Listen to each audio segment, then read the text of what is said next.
Bu Yuli Serigar, selamat pagi di Medan ini Bu Yuli. Pagi Pak Hafid. Pagi, assalamualaikum, sehat-sehat Bu Yuli. Waalaikumsalam, sehat Pak Hafid. Baik, alhamdulillah. Ya, kita ketemu ya.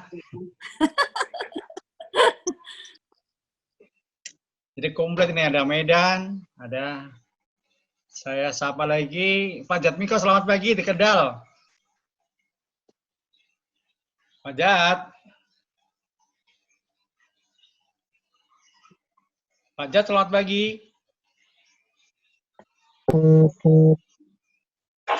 Waduh, belum keluar suaranya tuh Pak Jat.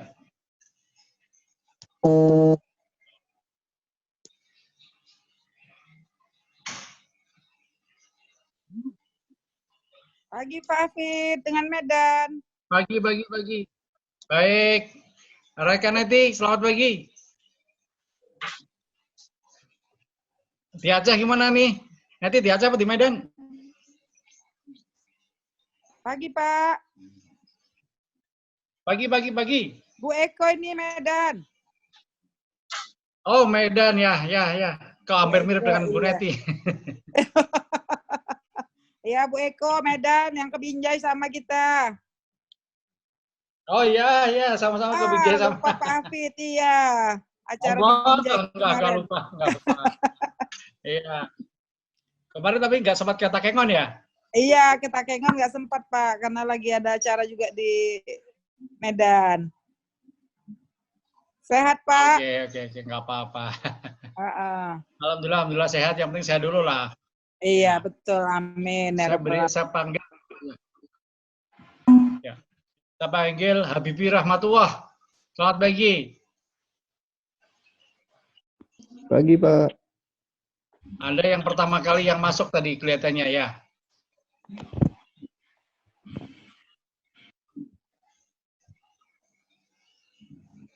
Aduh.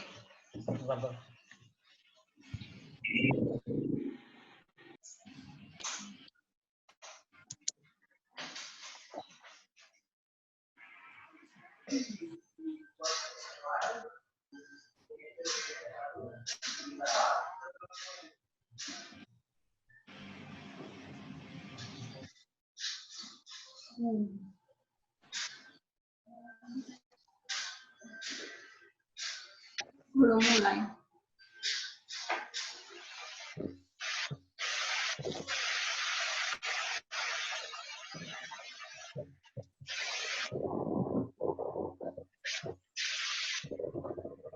Pagi semuanya. Kita mulai aja ya. Oke Pak, siap. Pak. Oke. Selamat pagi Mbak Megi. Iya, pagi Pak dan semuanya. Saya nyalain deh videonya. Pagi, sedang sehat. Pak, videonya sehat. Gimana Mbak Megi? Alhamdulillah Pak, ya Jakarta mengerikan tapi masih bertahan. Masih bertahan di tengah ya. wabah. Baik. J. Baik. J. Saya ini Pak Pres belum datang nih, belum muncul nih. Sudah 54. Pak Niko sudah bisa siap Mas Niko? Siap Pak, siap. Oke. Baik. Bismillahirrahmanirrahim. Assalamualaikum warahmatullahi wabarakatuh. Waalaikumsalam warahmatullahi wabarakatuh. Pada pagi hari ini kita akan Oke. Pagi ini kita akan berdiskusi bersama-sama dengan yang pertama narasumber kita adalah Mas Niko Indra Sakti, yang kedua Mas Agus Pandoman. Mas Niko nanti akan berbicara tentang akta van transport dan Pak Agus Pandoman akan bicara tentang kontrak akta yang tidak bersentuhan. Nah ini kaitannya dengan kondisi pada saat hari ini. Jadi nanti kita sistemnya begini, nanti Mas Niko akan memaparkan materi kira-kira 20 menit, kemudian dilanjutkan dengan Mas Agus Pandoman, kemudian juga sama-sama 20 menit, kemudian dari itu kita akan berdiskusi dengan semua yang terlibat di acara pada pagi hari ini.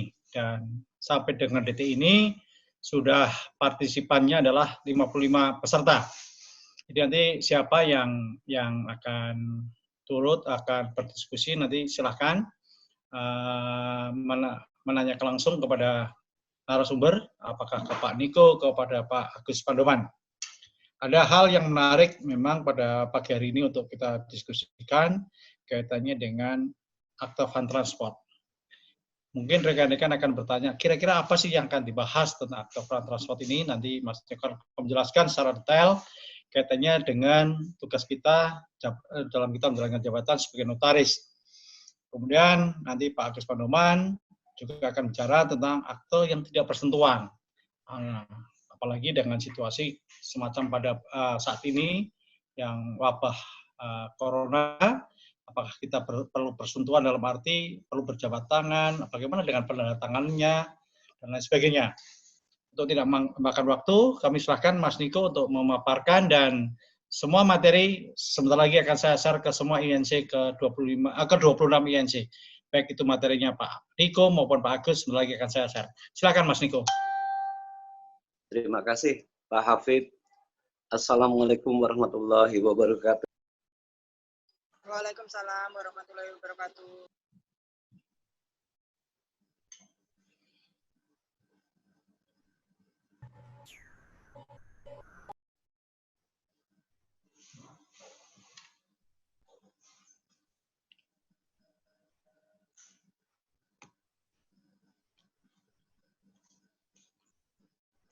Silakan Mas Niko. Apa? Enggak apa-apa.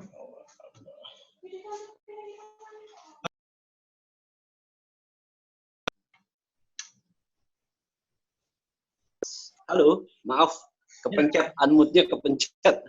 Maaf. Oh iya, silakan.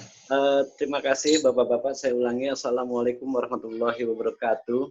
Suatu kebanggaan buat saya untuk memaparkan materi yang nampaknya cocok untuk dibahas bersama-sama, ditelaah gitu, terkait dengan rencana atau wacana yang dimunculkan dalam RUU Fidusia, lalu juga berkaitan dengan keputusan Mahkamah Konstitusi yang menguji pasal 15 Undang-Undang Fidusia.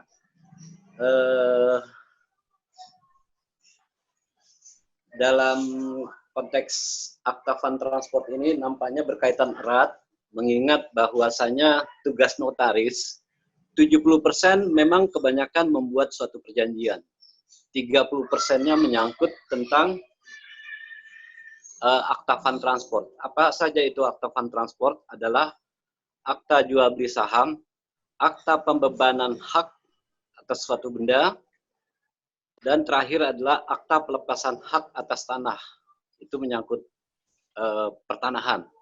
Sebaliknya, pejabat pembuat akta tanah itu boleh dikatakan 95% membuat akta fund transport. 5%-nya perjanjian. Apa itu? Adalah surat kuasa membebankan hak tanggungan. Dalam konteks demikian, perlu nampaknya saya uraikan sebagai batu uji dalam membahas tentang wacana perubahan Undang-Undang Fidusia, yaitu apa sih tepatnya yang dikatakan sebagai perbedaan antara perjanjian dengan akta fund transport. Gitu.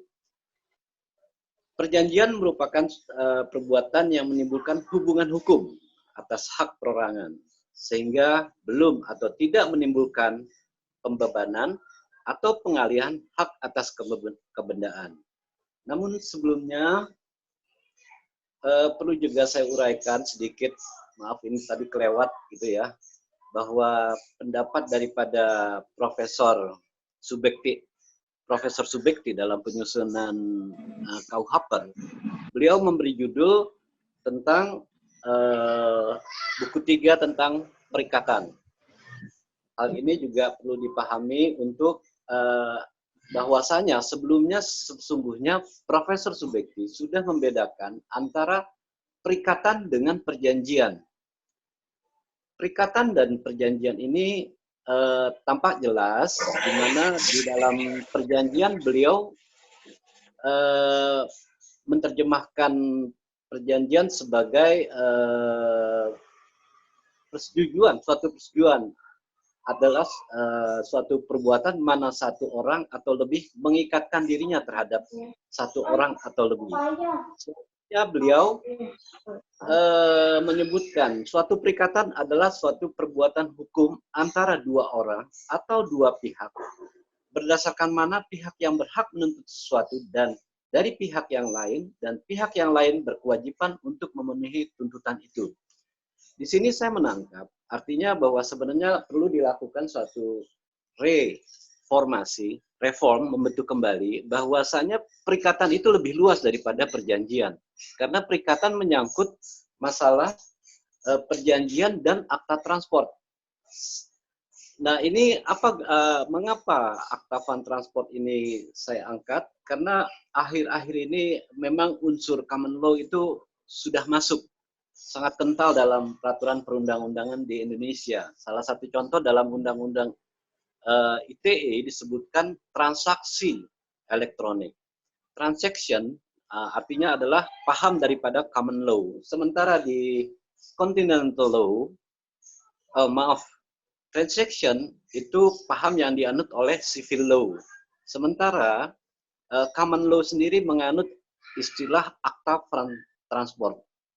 Sehingga perlu di sini kita perkecil gap antara akta van transport dengan transaction tadi, gitu. Oleh sebab itu, berdasarkan pendapat Profesor Subekti itu, saya membagi dua. Ada perbedaan perjanjian dengan akta van transport. Perjanjian jelas merupakan perbuatan hukum yang menimbulkan hubungan hukum atas hak perorangan, sehingga belum atau tidak menimbulkan pembebanan atau pengalihan hak kebendaan. Sedangkan akta van transport merupakan perbuatan hukum yang menimbulkan peristiwa hukum. Menimbulkan peristiwa hukum. Di sana menyangkut tentang hak kebendaan, sebagaimana lahirnya seorang manusia, menjadi dewasa, perkawinan, sampai meninggal, dan pewarisan. Itu adalah suatu peristiwa hukum.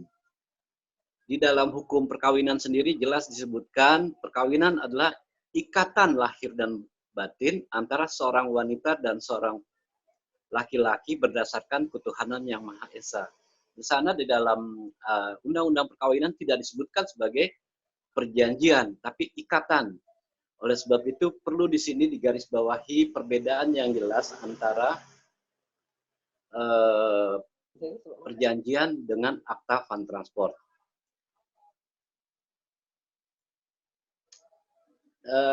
Ciri khas daripada perjanjian tadi dapat dibuat di bawah tangan atau dalam bentuk akta otentik. Demikian juga, namun tidak terhadap akta van transport. Akta van transport umumnya dibuat dalam akta otentik. Kenapa? Karena memang dalam sistem pendaftaran, pemerintah mewajibkan bahwa suatu hak, peralihan suatu hak dapat didaftarkan apabila dibuat dalam bentuk akta otentik atau di hadapan pejabat pembuat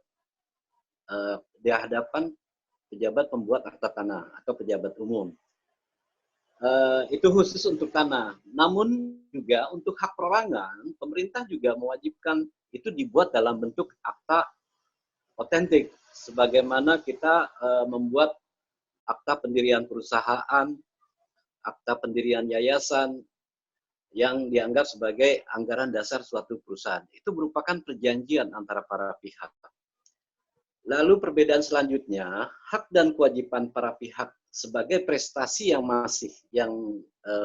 masih dalam proses pemenuhan. Artinya di sini prestasi itu masih sifatnya janji-janji dalam suatu jangka waktu tertentu. Berbeda dengan akta transport. Hak dan kewajiban atau yang disebut sebagai prestasi tadi langsung tunai dan real. Ditambah unsur terang. Jadi sudah selesai peristiwa hukumnya. Bukan lagi menyangkut hubungan hukum. Yang lalu selanjutnya perbedaan berikutnya dalam perjanjian belum berakhir apabila tidak terjadi penyerahan nyata atau fatal covering dan atau penyerahan yuridis atau judicial offering. Selanjutnya, butir kelima, perjanjian masih rentan terjadinya sanggahan dari salah satu pihak atas prestasi yang harus dipenuhi atau dikenal sebagai exceptio non adimplenti contractus. Berbeda dengan akta transport. Akta transport itu langsung berakhir karena merupakan salah satu bentuk daripada judicial offering. Dan di dalam akta transport ini tidak ada yang dikenal sebagai exceptio non adimplenti contractus. Mudah-mudahan penjelasan singkat perbedaan antara perjanjian dengan akta transport dapat dipahami sehingga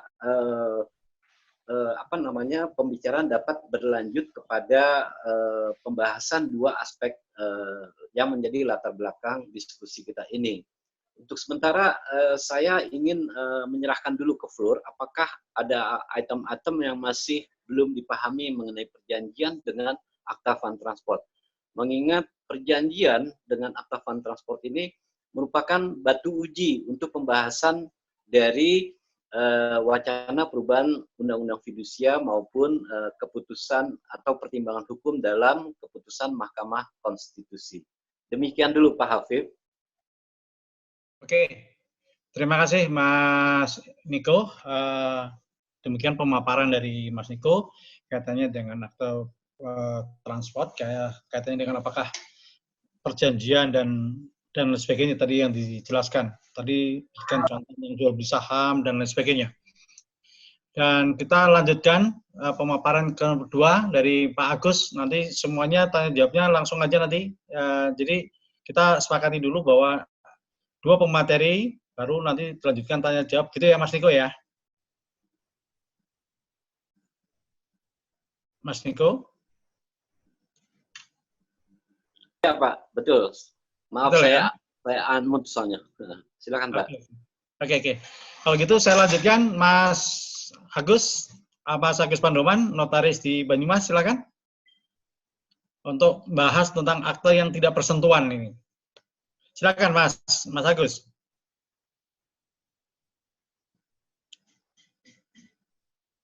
Mas Agus.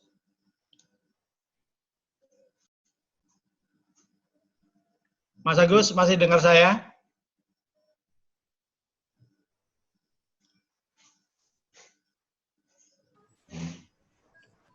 Mas Agus? Pak ya, halo? Udah masuk. Ya. Udah masuk ya? Silakan Pak. Ya, ini udah masuk. Ya, silakan. Ya, ini saya mau memaparkan dalam tataran teori karena dalam praktek belum dilaksanakan. Gitu. Jadi masih merupakan satu tataran teori yang asal muasalnya itu saya kenapa membuat satu teori kontrak tidak bersentuhan. Pertama saya waktu pulang dari seminar, kemudian saya itu menyetop Gojek, tapi saya membawa HP jadul. Gojek itu menolak, Pak, Bapak harus aplikasi dulu lewat HP Android. Saya terpapar gitu, aduh berarti begitu kalau saya harus masuk ke alam maya. Sehingga timbul pertanyaan, kenapa kita harus masuk ke alam maya? Bagaimana transaksinya dengan alam maya? Apakah transaksi itu identik dengan transaksi di alam nyata? Baru kepikir, enggak, disitulah timbul. Apa toh alam maya itu dalam kehidupan kita? Ternyata kehidupan di belantara kita di digital ini, itu tidak hanya kenal, itu bersentuhan. Dan berhadapan tidak selalu bersentuhan. Ternyata sesuatu yang di alam maya ini merupakan satu friend atau teman atau follower yang pengikutnya itu antara ada yang kenal itu betul-betul kenal, tapi juga tidak bersentuhan. Eksistensi ini melahirkan suatu subjek di mana suatu hal yang berhidup di alam maya itu merupakan sesuatu yang influer, ada pengaruhnya, walaupun kita tidak berada dalam kehidupan yang bersentuhan. Nah, hubungan hukum. Pak Agus, mohon maaf Pak Agus. Sebentar Pak Agus. Ya, halo? Halo? Halo? Oh, nggak dengar ya? Halo? Halo? Mohon maaf, mic-nya jelas. Ya, ya. Halo, jelas Pak nggak? Agus. Halo? Halo? Mic-nya tolong dideketin, mic-nya. Handfree-nya itu dideketin. Iya, iya. Ya. Ya. Ya. Ini ya. Silakan, silakan. Ini halo? Nah, gitu Pak. Halo, halo, halo. Halo? Dengar Ya, nggak? jelas Pak. Nah gitu-gitu. Sip. Ya, wis. Sip, ini. Ya, ya. Nah, ya. Ini. Jadi, kenapa kita hidup sekarang di alam maya? Gitu. Bukan dalam arti alam non. Walaupun kita sudah kenal, gitu, tapi kita tidak selalu bersentuhan sekarang ini berada. Berhadapan pun tidak bersentuhan. Nah, hubungan ini melahirkan sesuatu, apakah ada hubungan hukum gitu, berlaku juga antara alam maya dengan alam nyata. Lahirnya satu elemen virtual menimbulkan seseorang itu dengan orang lain tidak akan membedakan apakah itu orang atau badan hukum. Maka dikenal dalam hal ini suatu prinsip hukum bernama single sign-on.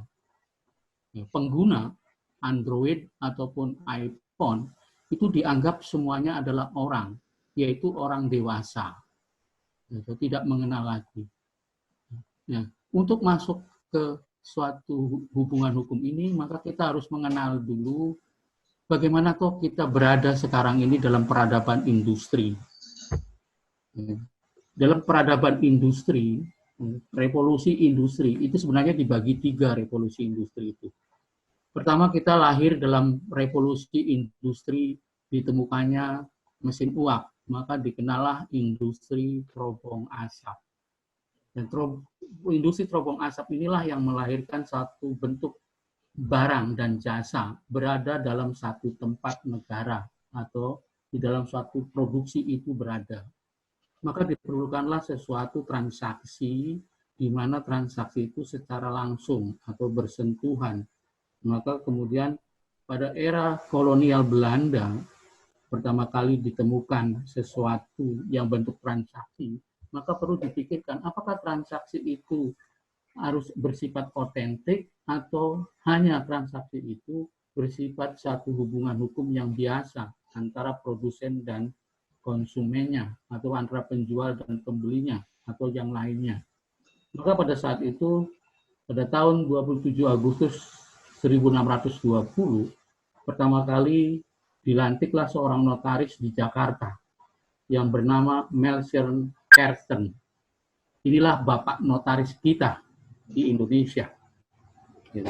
Bapak notaris kita. Baru kemudian lahirlah satu bentuk undang-undang. Itu tanggal 30 April tahun 1847. Dan 1847 itu berarti lahir satu kitab undang-undang hukum perdata bergelik Wetbook. Inilah peradaban industri terobong asap. Dan kitab undang-undang hukum perdata ini atau bergelik Wetbook ini sudah berusia sekitar 227 tahun. Dan kita masih menggunakannya. Peradaban di terobong asap. Notaris berada pada peradaban terobong asap. Baru kemudian peradaban itu berpindah menjadi peradaban industri yang kedua, yaitu peradaban industri yang kedua, yaitu peradaban ditemukannya satu teknologi informasi. Teknologi informasi dan teknologi inilah yang kemudian mengubah sesuatu bentuk transaksi tidak berada dalam satu tempat.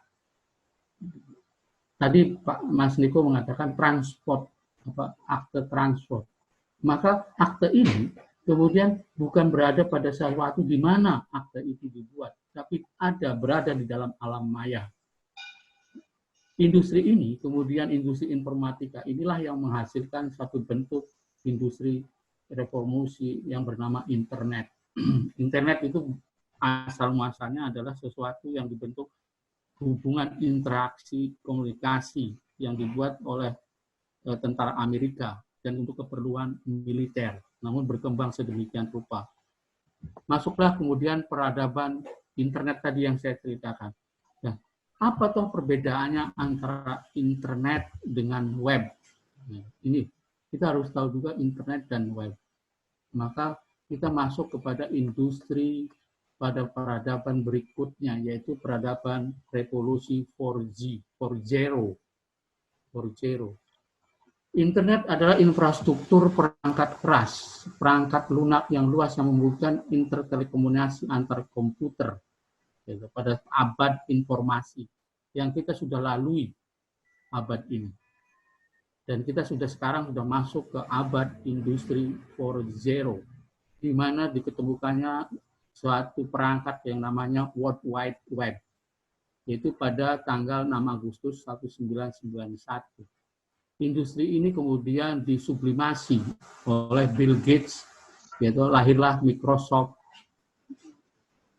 sebagai sesuatu yang dibentuk dalam desktop komputer, sehingga informasi melalui komputer. Kemudian perkembangan berikutnya lahirlah seorang yang bernama Steve Jobs.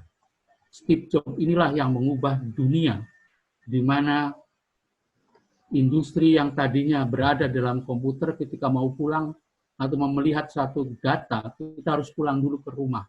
Namun setelah diketemukannya satu platform, industri platform, maka kemudian Steve Jobs ini merajai sesuatu kehidupan di alam maya.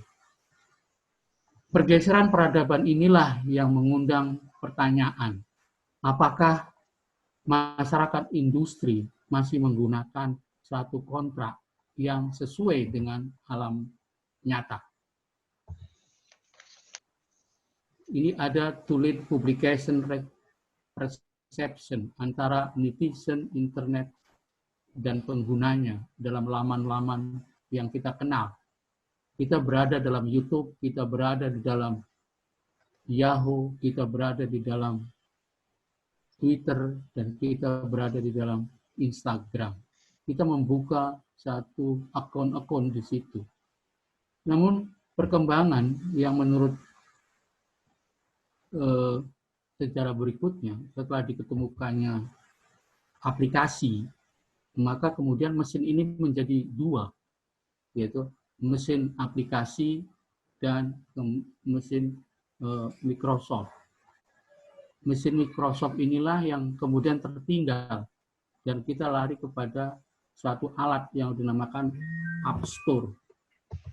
Dalam perkembangan berikutnya ini kemudian menjadi suatu bentuk transaksi yang di alam maya menjadi bagian dari kehidupan kita.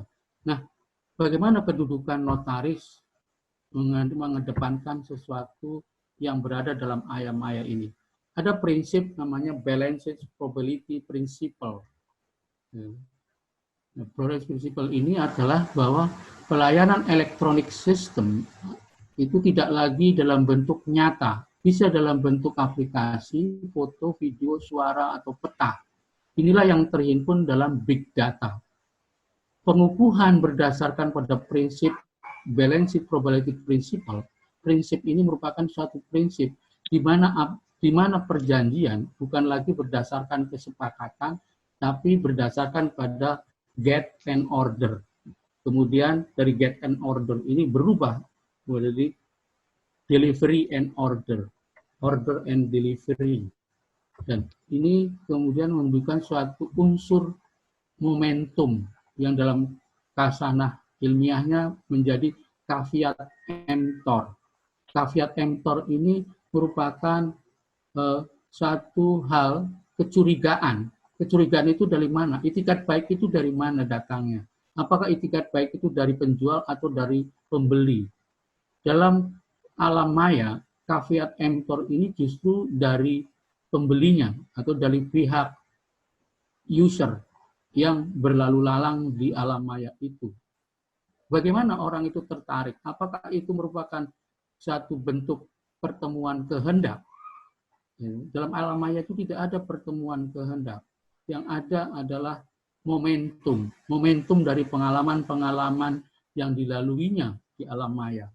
Pengalaman mana? Pengalaman orang lain. Oh, apakah dia beritikat baik sebagai penayang di dalam bentuk layar, foto, video, benda, dan lain-lain itu.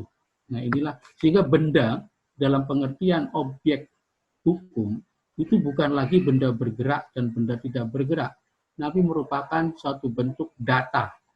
Data inilah yang kemudian ditransformasikan menjadi suatu alat tukar yang menciptakan kekayaan baru.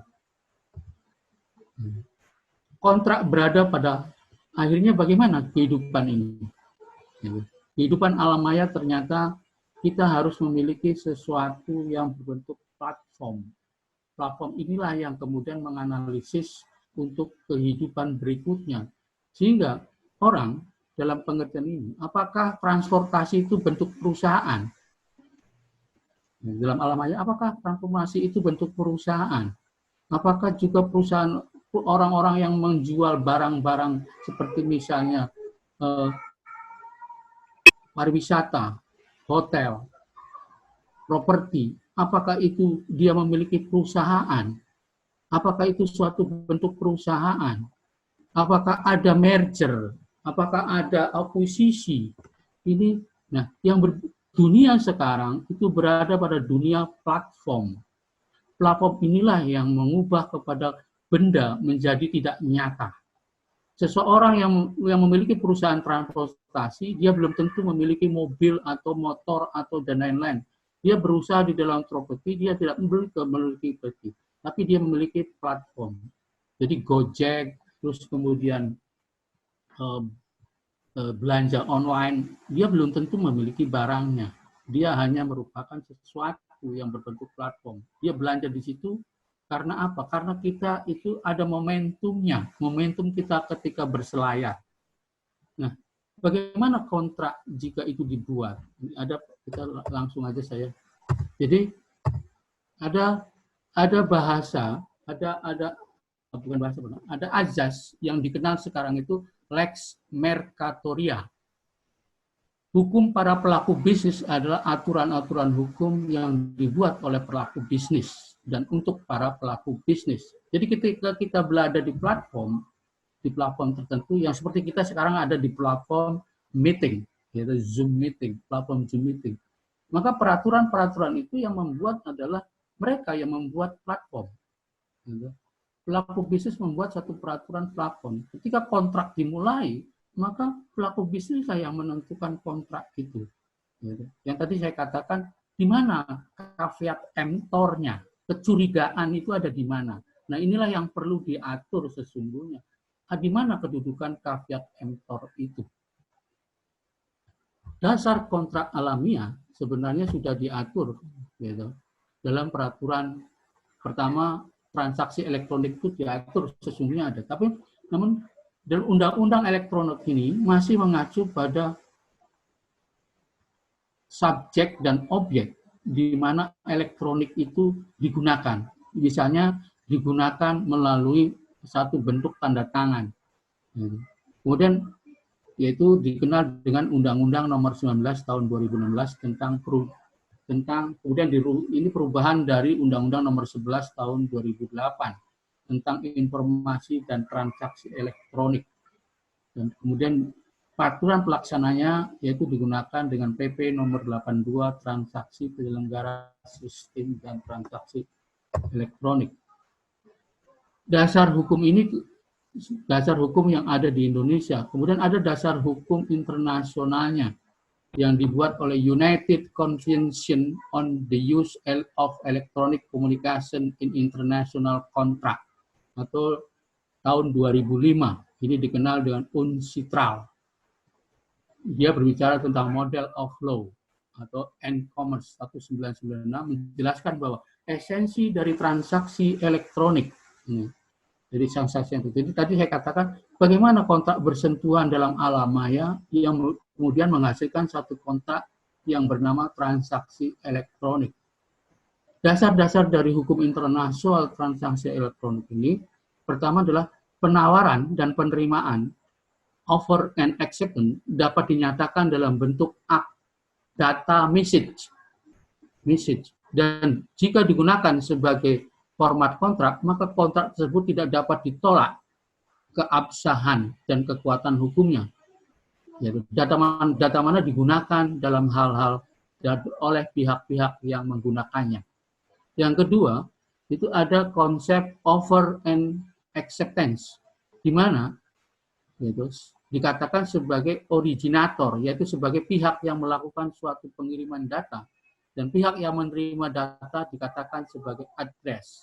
Dan penerima data inilah yang kemudian yang mengelola bagaimana data-data itu adalah merupakan data sah atau valid. Kemudian juga ada konsep kekuatan pembuktian dari data yang bersangkutan, yaitu maka data message memiliki kekuatan pembuktian.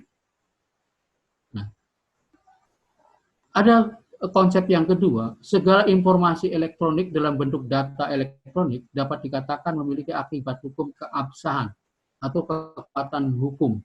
Jadi tidak boleh orang menolak bahwa ini kok dibuat secara elektronik. Begitu disodorkan memenuhi sesuatu kekuatan pembuktian offer and acceptance, maka akta itu menjadi kuat. Nah, yang kita bicarakan tadi adalah akta-akta di bawah tangan, kontrak di bawah tangan di alam maya, yang mengenal bahwa hukum yang berlaku di alam maya itu dibuat oleh pengusahanya, aktorianya. Nah, bagaimana kita sebagai notaris? Apakah kita perlu kantor di alam maya atau virtual office agar kita juga diakui sebagai ketentuan di dalam undang-undang kenotariatan?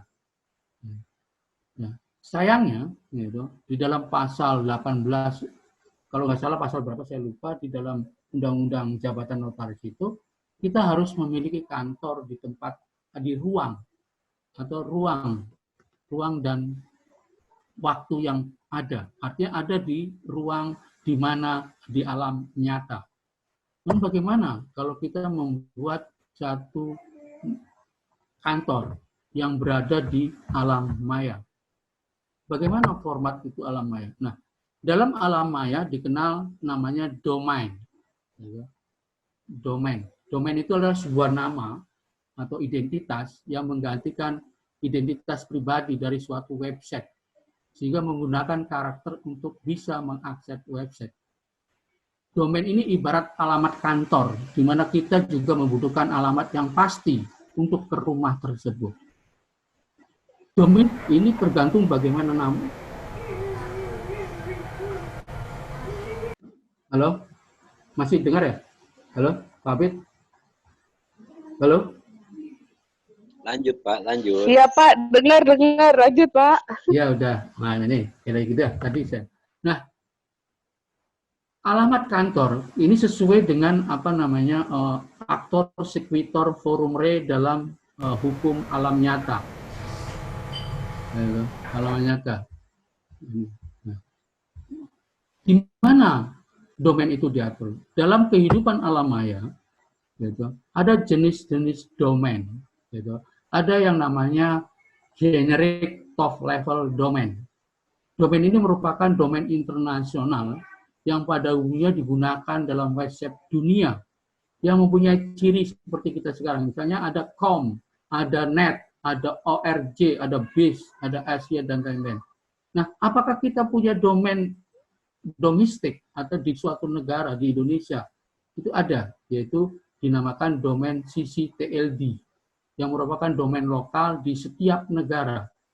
Indonesia menggunakan domain itu dengan ciri ID sebagai identitas domain suatu negara. Jadi misalnya ID, OID, atau ORID. Gitu. Nah, bagaimana membedakan domain itu untuk kita berada dalam virtual? Itu ada ID itu merupakan domain personal. Kemudian ada ACID web. Itu merupakan akademik, yaitu domain akademik. Ada juga web ID, yaitu personal dan komunikasi. Kemudian ada domain co-ID, atau web ini merupakan web komersial atau badan usaha dan sejenisnya. Kemudian juga ada domain yang namanya net ID, web penyedia jasa telekomunikasi.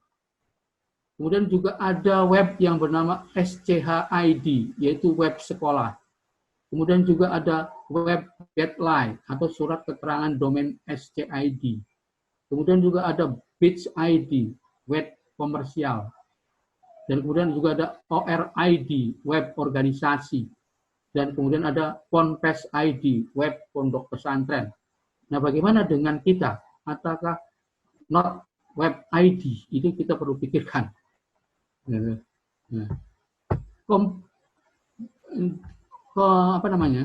saya terus lagi. ID ini ada yang mengaturnya, yaitu ada pengelolanya, yang bernama Pandi, yaitu pengelola nama domain internet Indonesia, dikelola oleh suatu bentuk PT, yaitu PT Cloud Hosting Indonesia.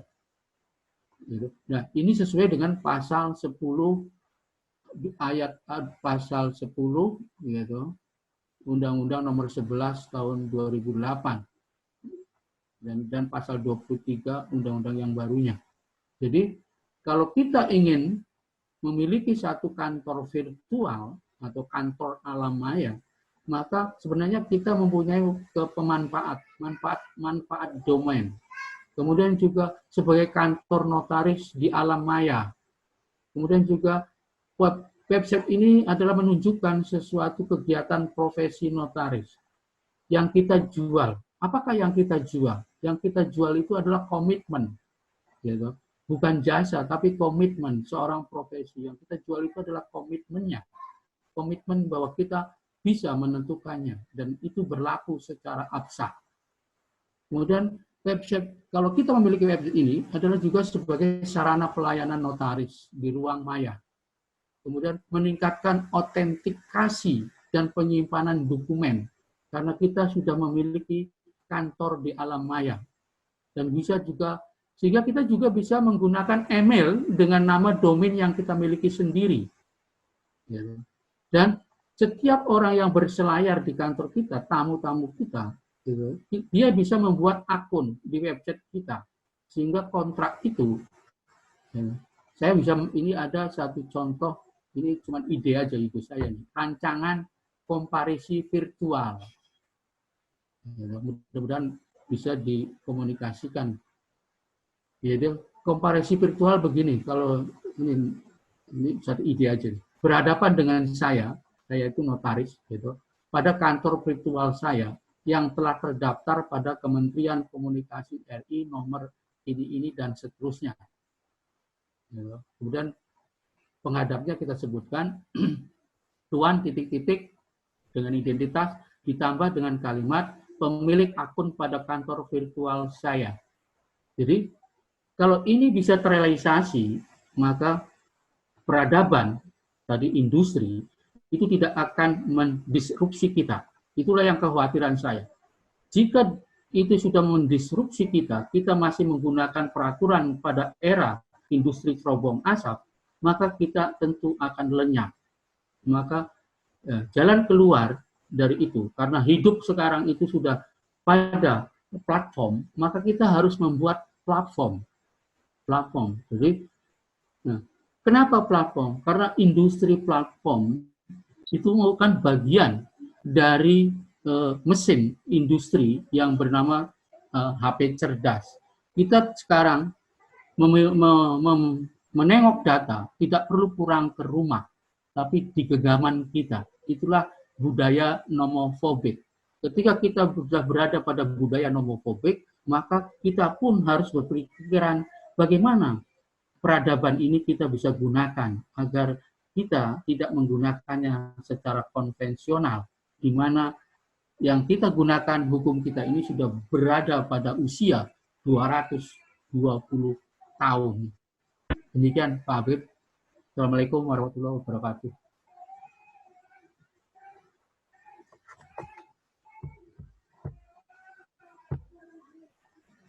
Halo.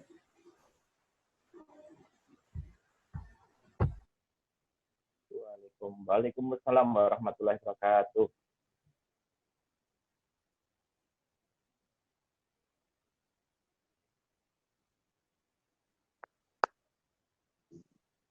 Halo. Sudah terdengar, Pak.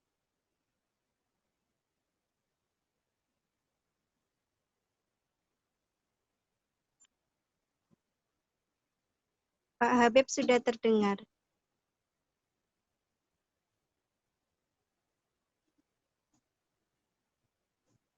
Maksudnya Pak Agus, moderatornya sudah dikembalikan ke moderatornya, Bu. Oh, Pak iya. Hafid. Pak Hafid.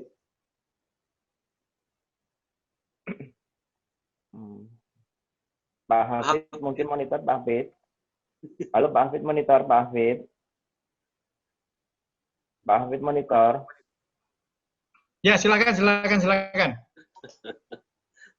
Mohon maaf. Nggak, ada gangguan sebentar, Bro. Halo, ada dengar suara saya? Iya, dengar jelas Pak Hafid. Oke. Saya panggil Pak Riwan. Pak Riwan, silakan Pak Riwan. Ada ingin ditanyakan? Siap.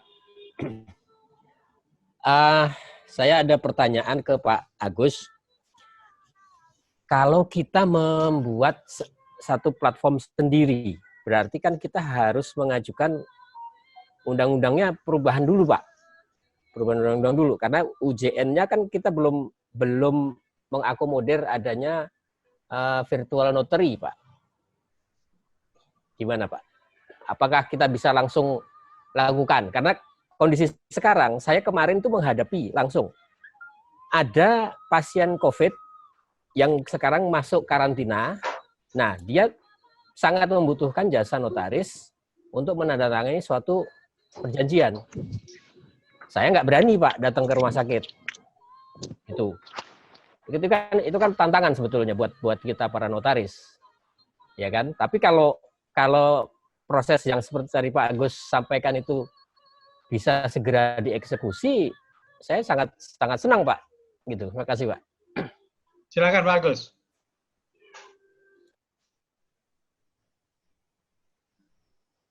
Pak Agus. Pak Agus. Ya, halo. Ya, Halo? silakan. Ya, jadi kita inilah problematik kita. Kita menggunakan undang-undang yang di era revolusi terobong asap.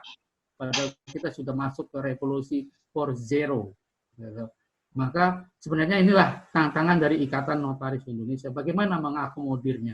Apakah kita akan mengadakan kerjasama dengan Kominfo, gitu, agar kita memiliki platform dan platform itulah alamat kantor kita, domain.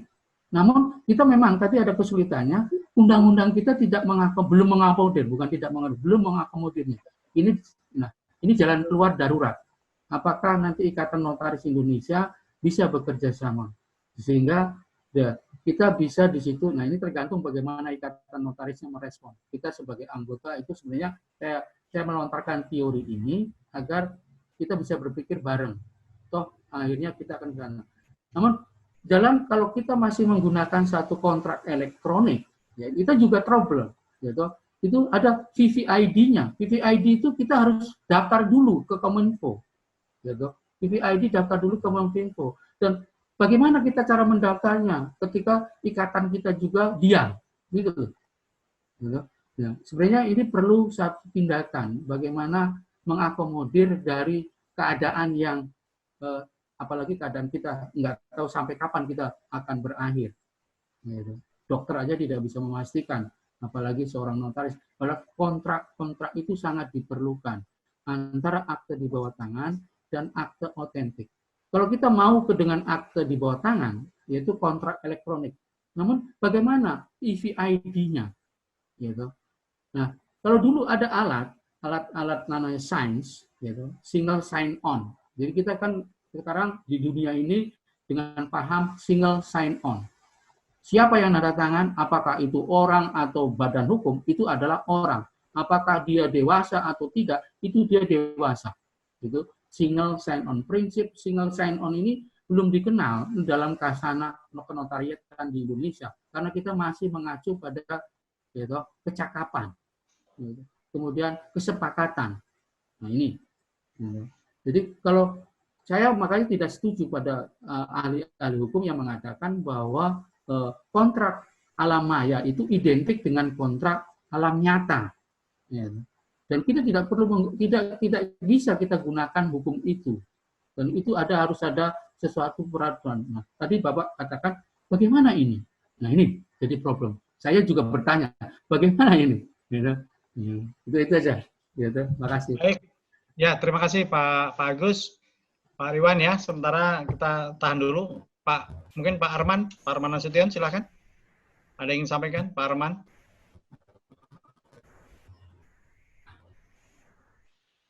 Pak Arman. Halo, ya. Ya, silakan Pak Arman. Selamat siang. Siang, Pak Arman. Saya dari Universitas Pancasila Jakarta, Pak. Ingin bertanya kepada Pak Dr. Agus. Dr. Agus, menyambung pertanyaan rekan sebelumnya, saya lebih tertarik dengan istilah cyber notari di era revolusi industri 4.0, yang mana akibat dari wabah pandemik COVID-19 ini yang mengharuskan profesi atau pejabat umum notaris PPAT itu memproduk aktanya tidak secara reguler atau biasanya. Nah, ini kita kalau menunggu ada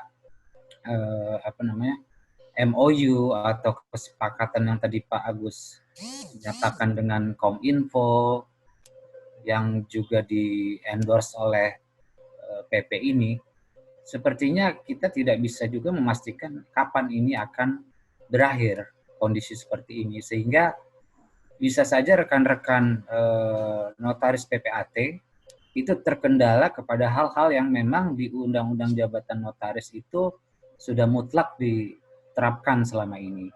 Nah, bagaimana the way out-nya, solusinya, atau terobosan-terobosan hukumnya seperti apa supaya ya rekan-rekan juga, terutama mahasiswa saya yang juga kerap kali bertanya ke saya, Pak, kalau ada kondisi kayak begini berarti selesai dong Pak, atau setidaknya istirahat dulu para senior-senior atau dosen-dosen yang berprofesi sebagai notaris PPAT. Mohon solusinya Pak Dr. Agus, terima kasih. Halo. Ya, silakan Pak Agus. Iya, ini. Jadi memang dalam alam pikiran saya, yaitu di alam maya, kita sekarang kita juga sudah berada di alam maya ini. Ya, kita kenal tapi tidak juga bersentuhan.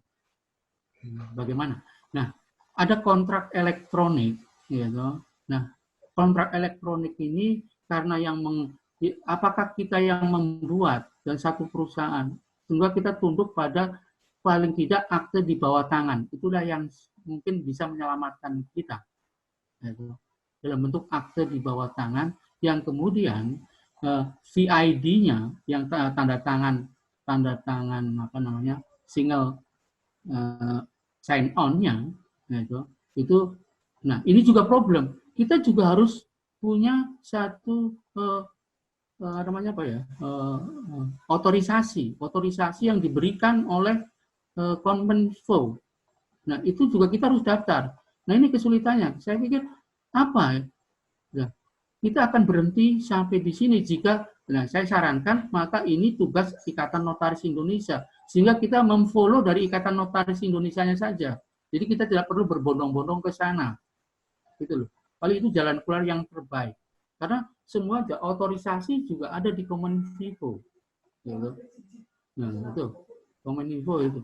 Nah, untuk kesananya bagaimana? Nah, ini sebenarnya tugas dari Ikatan Notaris agar kita bisa memfollow-nya atau mengikutinya dengan misalnya kontrak. Tadi ada ajas bahwa satu kontrak dagang itu yang membuat adalah perusahaannya dan kita tunggu. Nah, bagaimana itu menjadi sah? Itu ada misalnya dengan cara, nah ini juga problem juga, gitu. Dengan seperti apakah kita perlu juga seperti ini? Gitu. Ini jalan keluar saya paling tidak bahwa satu-satunya bagaimana tanda tangan otorisasi itu menjadi bagian keabsahan yang diperoleh oleh notaris. Ini tugas dari ikatan, bukan kita. Karena ini dalam keadaan darurat. Kalau kita pun berbondong-bondong ke Kominfo, itu nanti sama saja menyebar COVID. Itu aja. Terima kasih. Baik, Pak Agus, menyambung dari pertanyaan Pak Armanat tadi, kaitannya dengan bagaimana dengan pada saat ini sesuai dengan Undang-Undang Jabatan Notaris mengatakan harus menghadap di hadapan kita.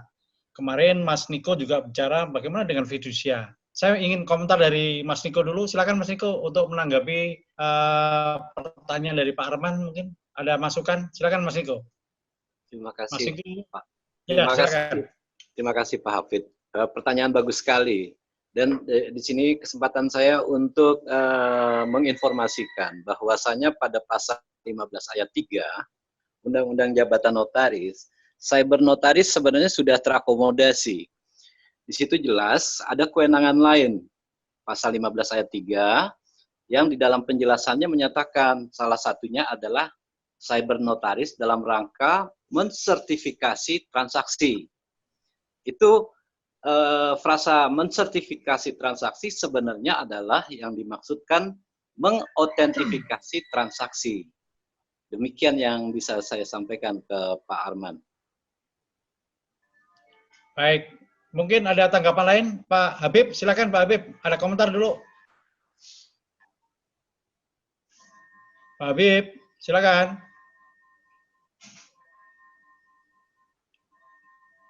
Ya, silakan Pak Habib.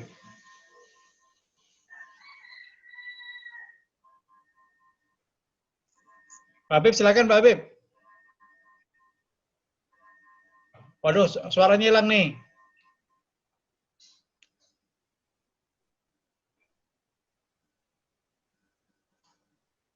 Pak Habib nggak ada suaranya. Handsfree-nya dilepas aja, Pak Habib. Ya, halo ada? Ya, silakan. Enggak, silakan yang lainnya aja dulu, Pak Habib. Oh gitu, yang lain. Ya, silakan. Ya. Mungkin Pak Arman ada tambahan mungkin Pak Arman? Pak Arman Nasution, silakan. Sementara cukup dulu Pak, saya nyimak aja dulu. Terima kasih ya Pak. Oke. Bu Pandam, silakan Bu Pandam. Baru masuk, belum tahu apa temanya. Oke, baru masuk, boleh. Pak Riwan, mungkin ada tambahan Pak Riwan?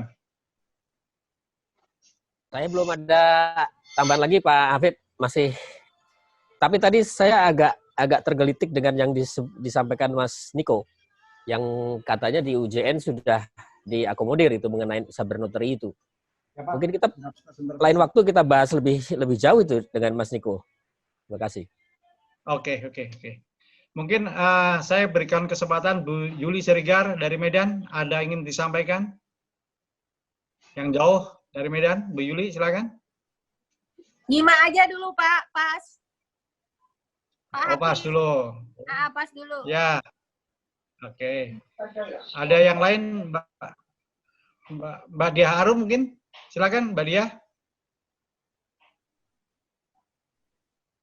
Mbak Dia Harum, silakan.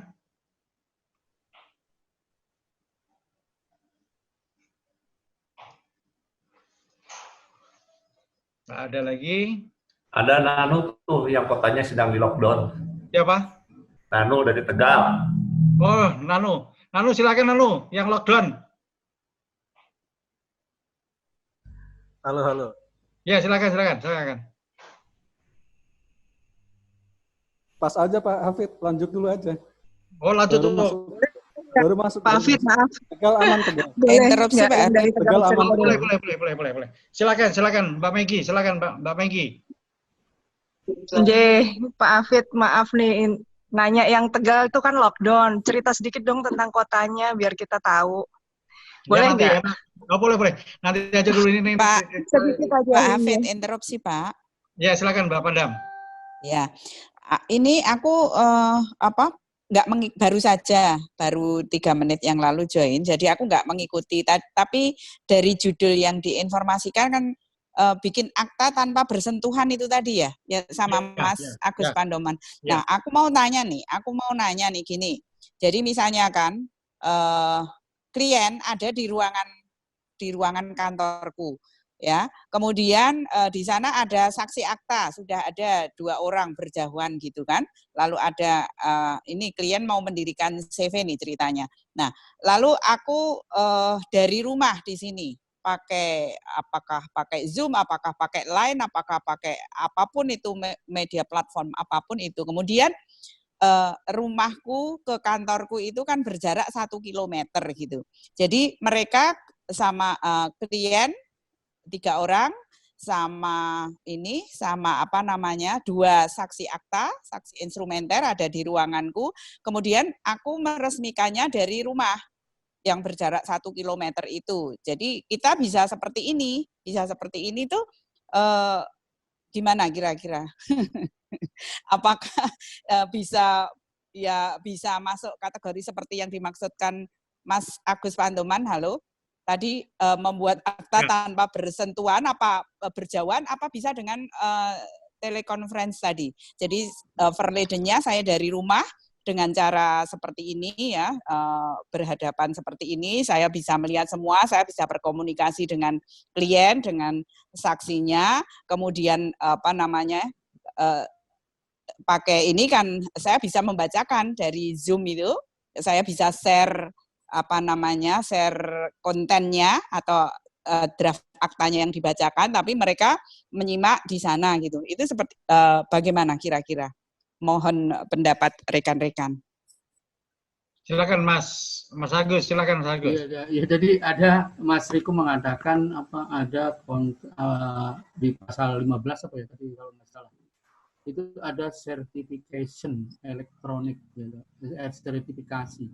Nah ini sebenarnya ada sertifikasi service provider, trusted third party, ada di dalam trusted party.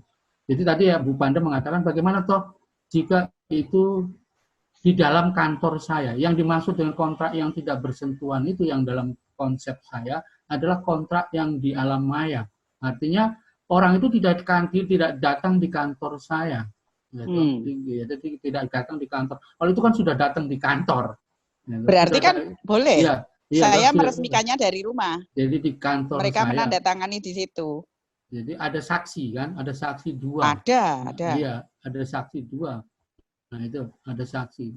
Ya, saksi itulah yang menguatkan bahwa kalau yang dimaksud dengan alam maya di sini ada certification service provider-nya.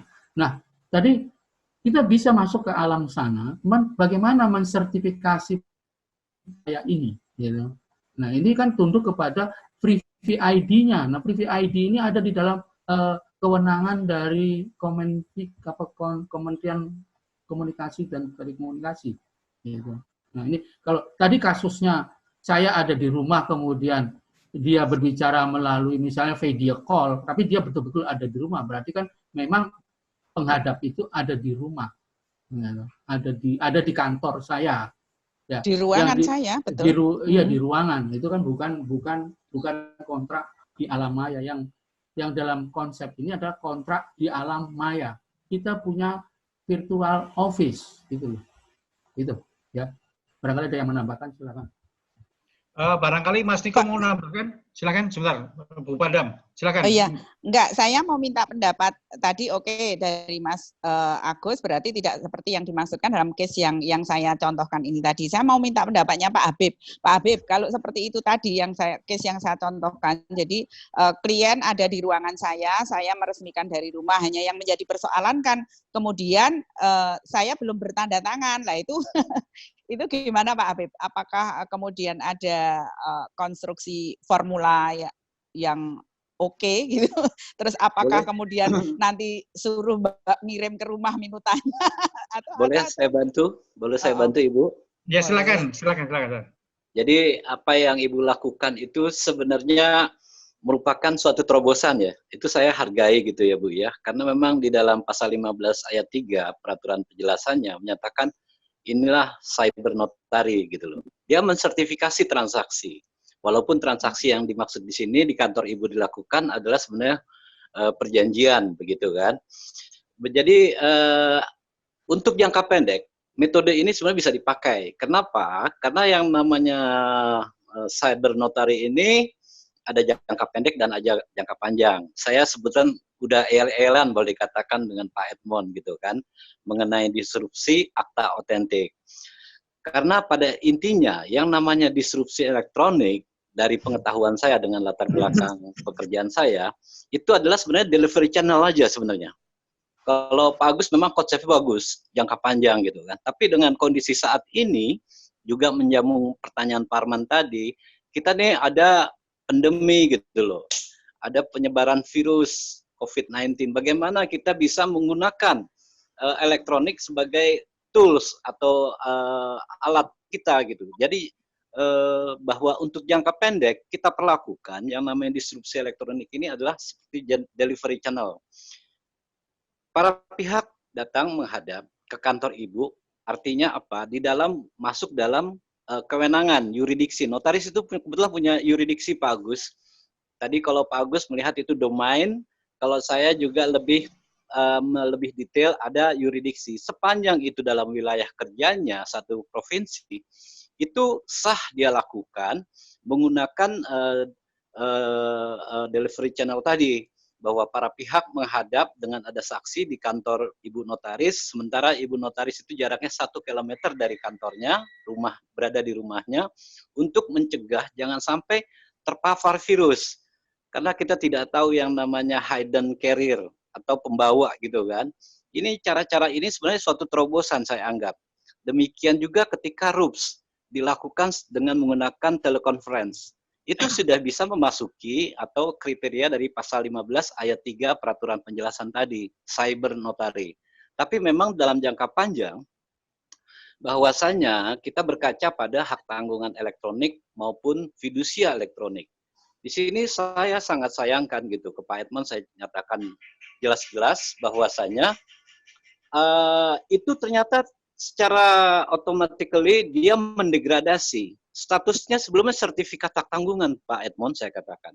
Sertifikat hak tanggungan itu dibuat oleh pejabat umum, dalam hal ini Kakanta. Kalau fungsi daripada pejabat umum itu dihilangkan, atau tidak lagi berupa keputusan pejabat tun, menjadi keputusan badan tun, yaitu dia tidak masuk dalam konteks otentik, akta otentik.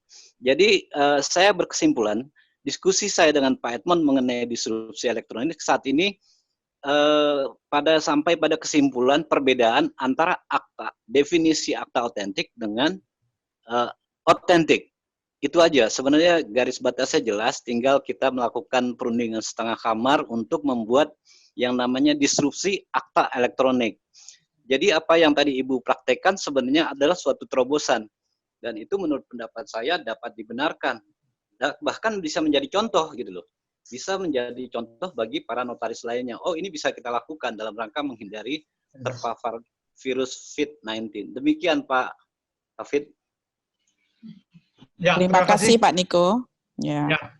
Mungkin ada yang ingin diskusikan lagi? Ini siapa nih? Galaxy J Prime? Pak Arman mungkin ada tambahan? Untuk mahasiswanya ini. Pak Hafid mohon izin untuk bicara, bisa Pak? Boleh, silakan Bu Rosita Wibawa. Oke, mohon izin Bapak, saya Rosita dari Kabupaten Tangerang. Jadi kalau untuk melengkapi semua diskusi yang tadi sudah dilakukan, mungkin pembicaraan mengenai digital signature dan digital stamping bisa diikutkan untuk diskusi selanjutnya, Pak Hafid. Oke. Terima kasih masukannya ya. Nanti kita coba ya. Oke. Iya. Kalau sekarang mungkin lebih fokus ke cyber notary-nya terlebih dahulu, cuman untuk melengkapi keabsahan dari cyber notary sendiri, masalah digital stamping, meterai digital dan signature tanda tangan digital juga perlu kita perhatikan, dan itu sebenarnya harusnya sudah bertahun-tahun isu atau wacana digital signature dan stamping itu ditampilkan, sampai sekarang juga belum ada implementasi yang real ya di prakteknya, Pak. Oke.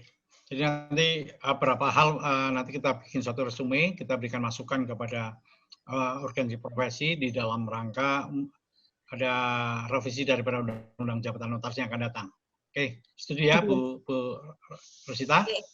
Ada yang lain? Terima kasih, Pak. Silakan yang lain.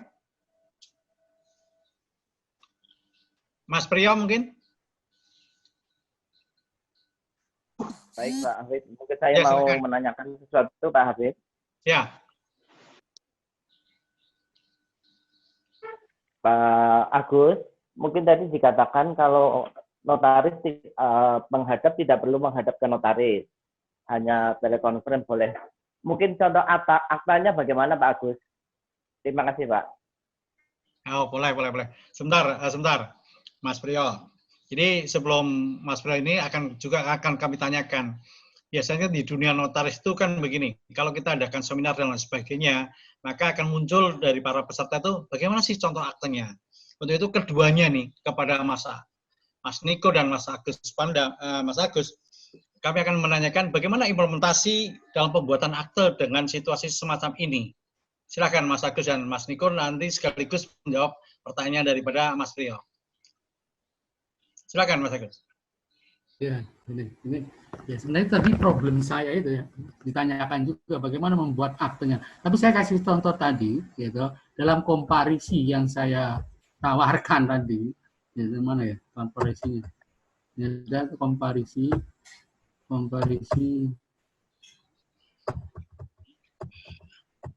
Ya, yang sudah ya, kami share Pak. Iya, itu komparisinya. Cuman persoalannya kan karena kita mendadak seperti ini keadaannya memaksa, maka tentu kantor virtual ini kan harus terdaftar. Kantor virtual ini harus terdaftar di Kominfo RI dan itu akan tercatat nomor berapanya. Sehingga bentuk komparisi akte inilah substansinya akan sama. Ini kan kalau ini jangka panjangnya, cuman kita bagaimana kalau sekarang dibuat. Nah ini, jadi ya kalau dibuat sekarang, tentu prinsip otentiknya yang berhadapan di hadapan saya notaris itu yang betul-betul bersentuhan. Cuman sekarang seperti saya sekarang sama Mas Priyo, ini kan berhadapan tapi kan tidak bersentuhan. Nah, menerjemahkan ke aktenya itu dari pertanyaan bagaimana bentuk aktenya.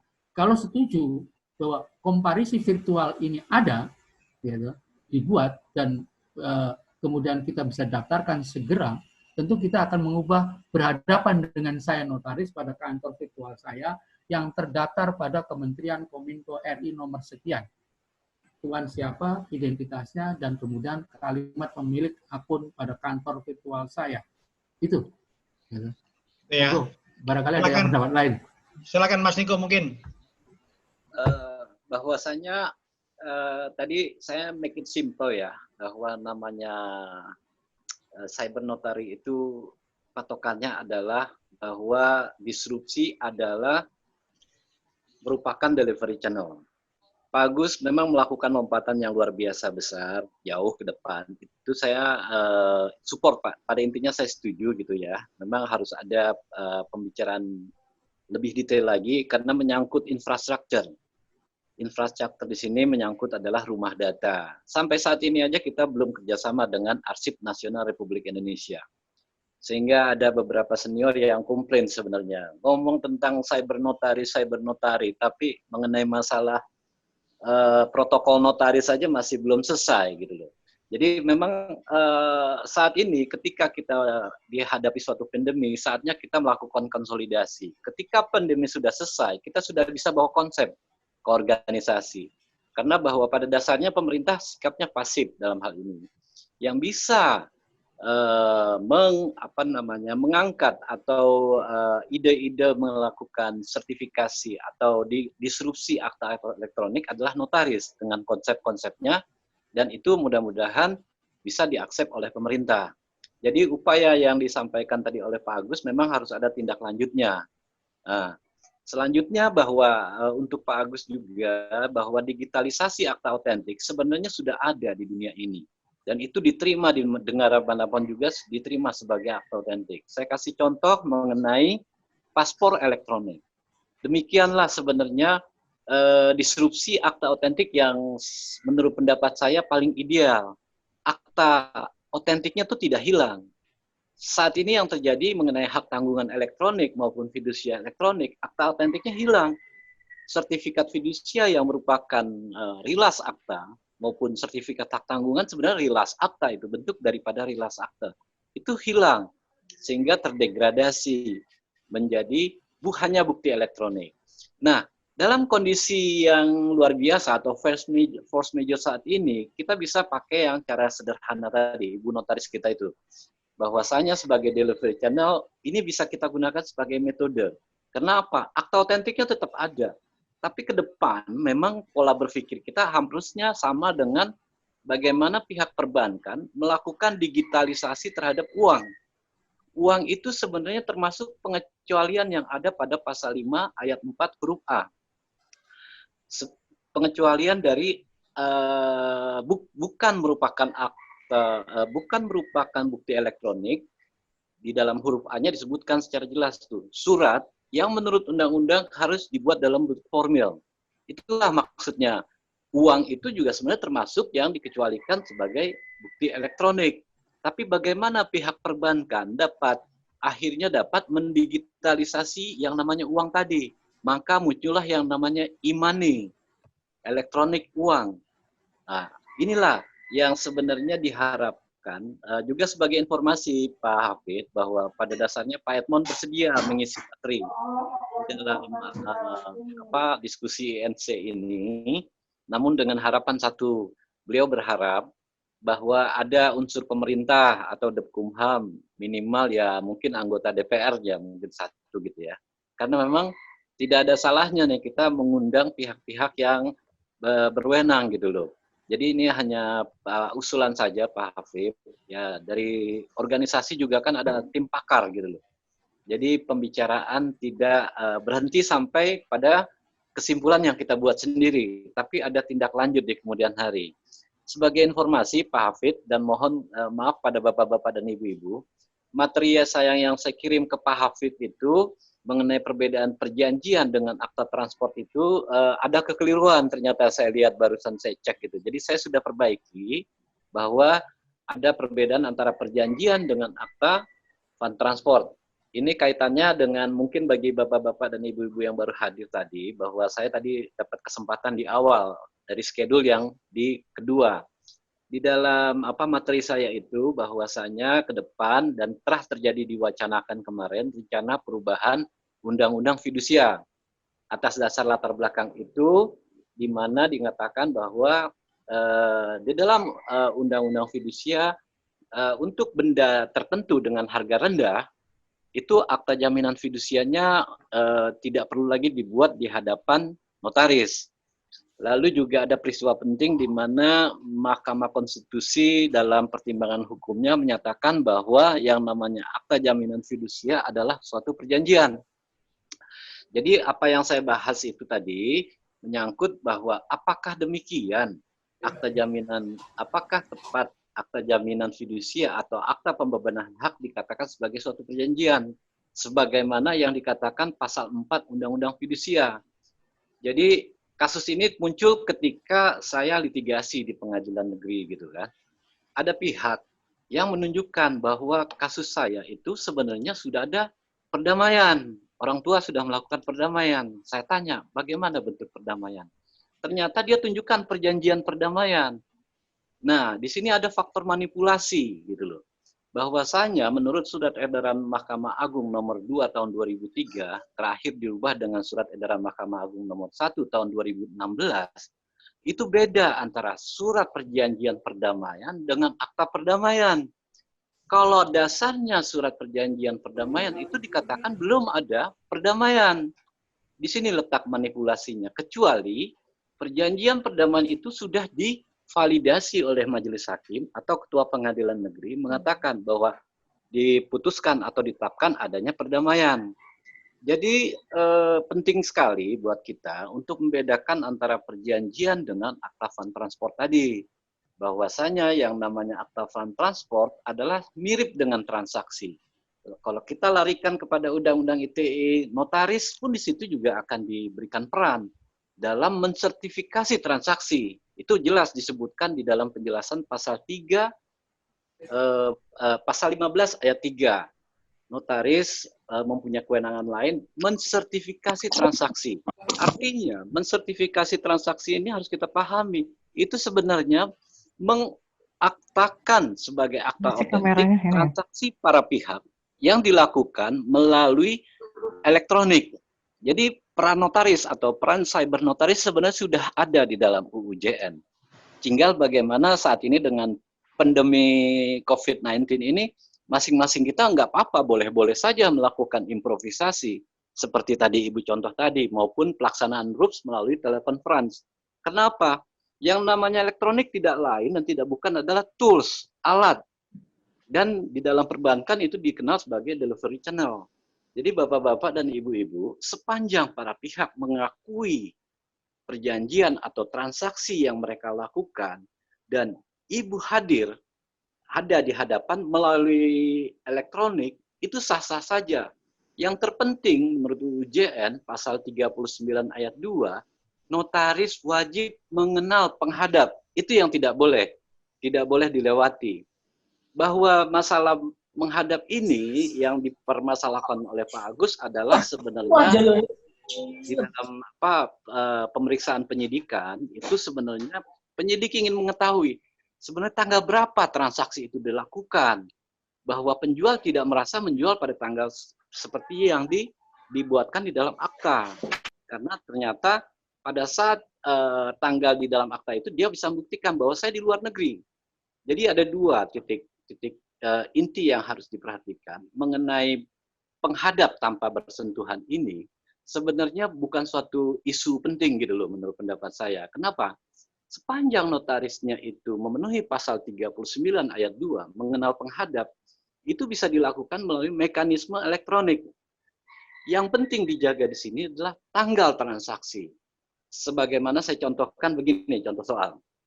Akta jual beli sekarang dalam pertemuan di daerah Pengda Kerawang, PPAT Kerawang, saya menyatakan kepada pembina PPAT, Bu, bahwa akta jual beli yang saya buat saat ini dan seluruh PPAT buat saat ini sebenarnya tidak lagi akta otentik. Kenapa tidak lagi akta otentik?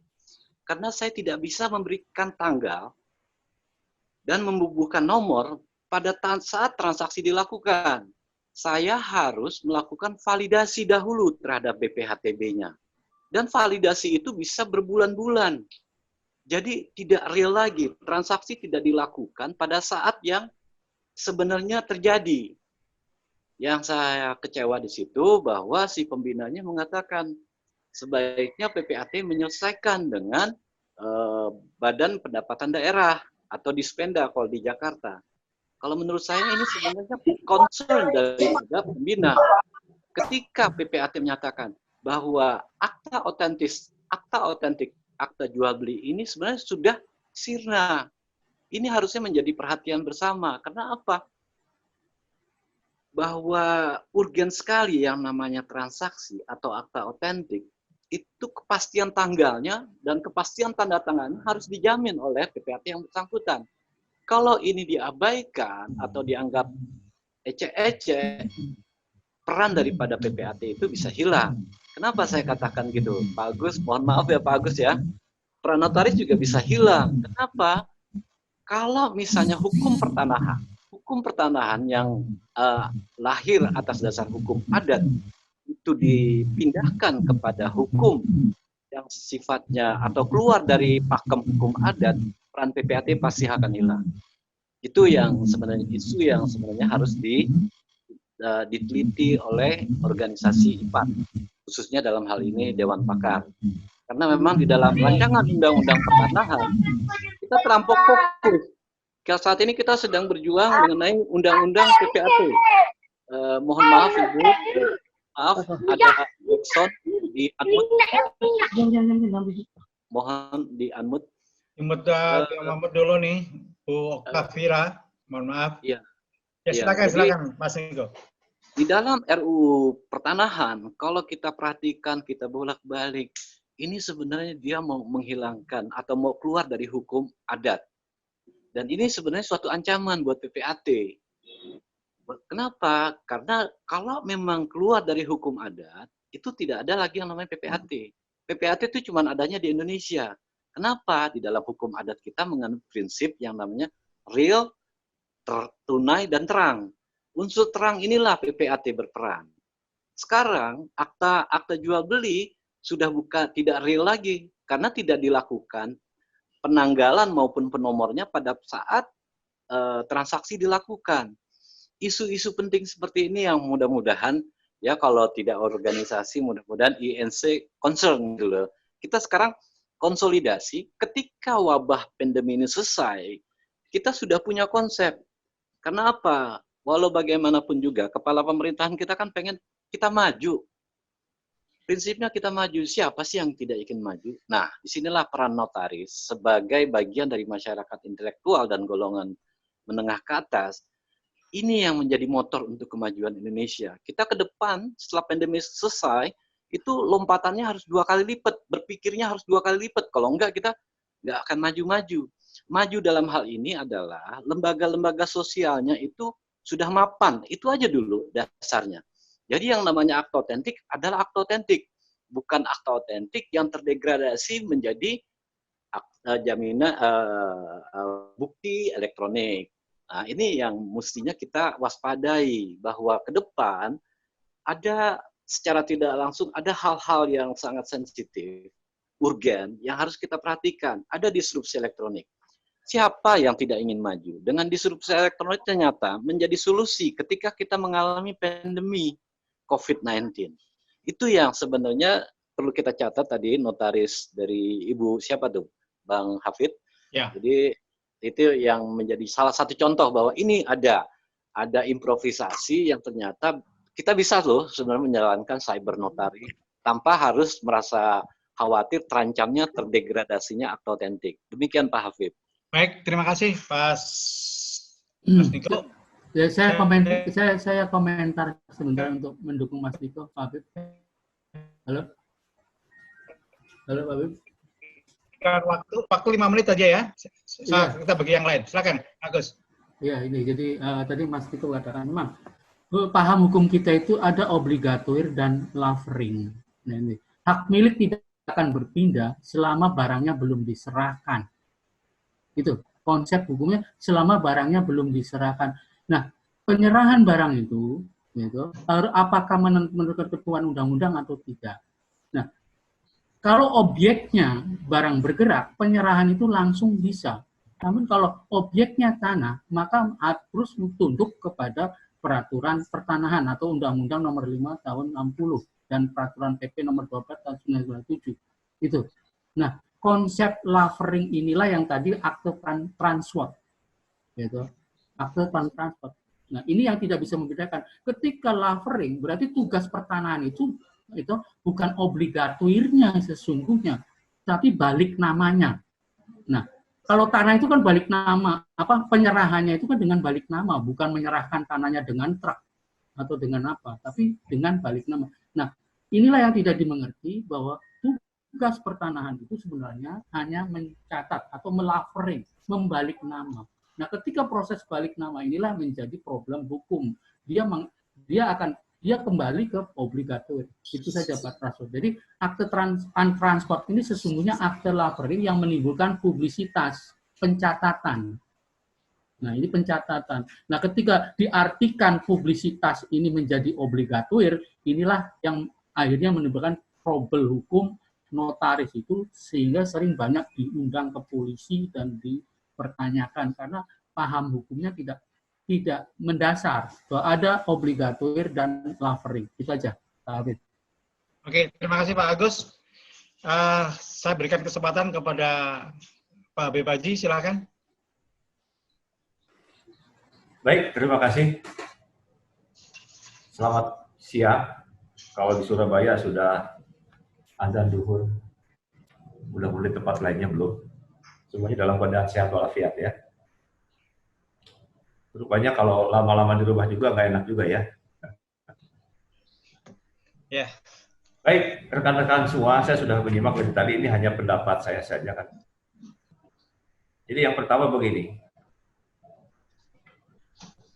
kalau menurut saya, menilai akta otentik itu bukan hanya dari fisiknya, kertasnya. Salah satu parameter untuk menilai akta otentik itu adalah dari proses. Dari prosesnya itu harus jelas. Nah, dari tadi kita misalnya bicara tentang disrupsi akta notaris dan lain-lainnya. Memang di pasal 15 ayat 3 sudah ada kewenangan lain akan ditentukan dengan peraturan perundang-undang, tapi itu belum muncul. Jadi kalau misalnya pada hari ini di pandemi COVID-19 ini kita membuat akta tanpa ada dasar hukumnya yang menyebutkan proses itu boleh, menurut saya itu pelanggaran. Tidak bisa misalnya organisasi tiba-tiba mengeluarkan semacam protokol pembuatan akta di masa pandemi COVID-19. Nah, tapi tetap kita harus berpijak pada aturan hukum yang mendasarkan perbuatan hukum itu boleh dilakukan. Jadi kalau menurut saya mau tidak mau dalam keadaan sekarang ini, ya kita akan kembali pembuatan akta menurut atau berdasarkan Undang-Undang Jabatan Notaris.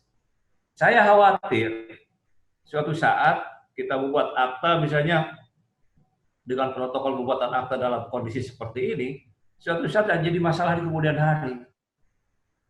Saya berikan contoh begini, ini contoh ya. Mungkin Bapak dan Ibu bisa melihat begini. Kemarin misalnya Pengadilan Jakarta Barat dan sampai ke Mahkamah Agung, ya, membatalkan suatu akta yang saya katakan perjanjian internasional yang dibuat dalam bahasa Inggris. Padahal di Indonesia ada undang-undang yang menyebutkan perjanjian internasional yang dibuat oleh perorangan harus dibuat dalam bahasa Indonesia. Diajukan pembatalan ke Pengadilan Negeri dan Mahkamah Agung juga menyebutkan itu batal demi hukum karena melanggar kausa. Dalam ini peraturan perundang-undangan. Ini kan tidak pernah terbayangkan oleh kita semua. Mungkin kita melihat ini sesuatu yang biasa saja perjanjian seperti itu. Tapi keadaan tertentu dibatalkan. Saya khawatir ya, pada hari ini pun begitu. Kita membuat akta dalam keadaan COVID-19 ini seperti ini, kemudian kita dilakukan secara terpisah. Penghadapnya masing-masing, di tempat yang berbeda, kemudian jadilah akta, apapun bentuknya itu. Jadi kalau menurut saya, selama peraturan perundang-undangannya belum muncul, dalam peraturan perundang-undangan itu diartikan hanya bentuk undang-undang itu saja. Dalam bentuk peraturan menteri misalnya, yang paling rendah saja. Kalau itu pun ada, kita lakukan. Kalau peraturan organisasi itu bukan peraturan perundang-undangan. Tidak mengikat. Jadi mau tidak mau, ya kita sampai dengan hari ini, dalam keadaan pandemi COVID-19 ini, menurut saya buatlah akta sebagaimana menurut Undang-Undang Jabatan Notaris. Tidak ada dasar hukumnya sampai saat ini untuk melakukan akta dalam keadaan sekarang ini. Karena kalau kita lakukan, ya itu suatu saat bisa bermasalah gitu aja. Nah, itu ya pendapat saya pertama. Jadi seperti itu ya.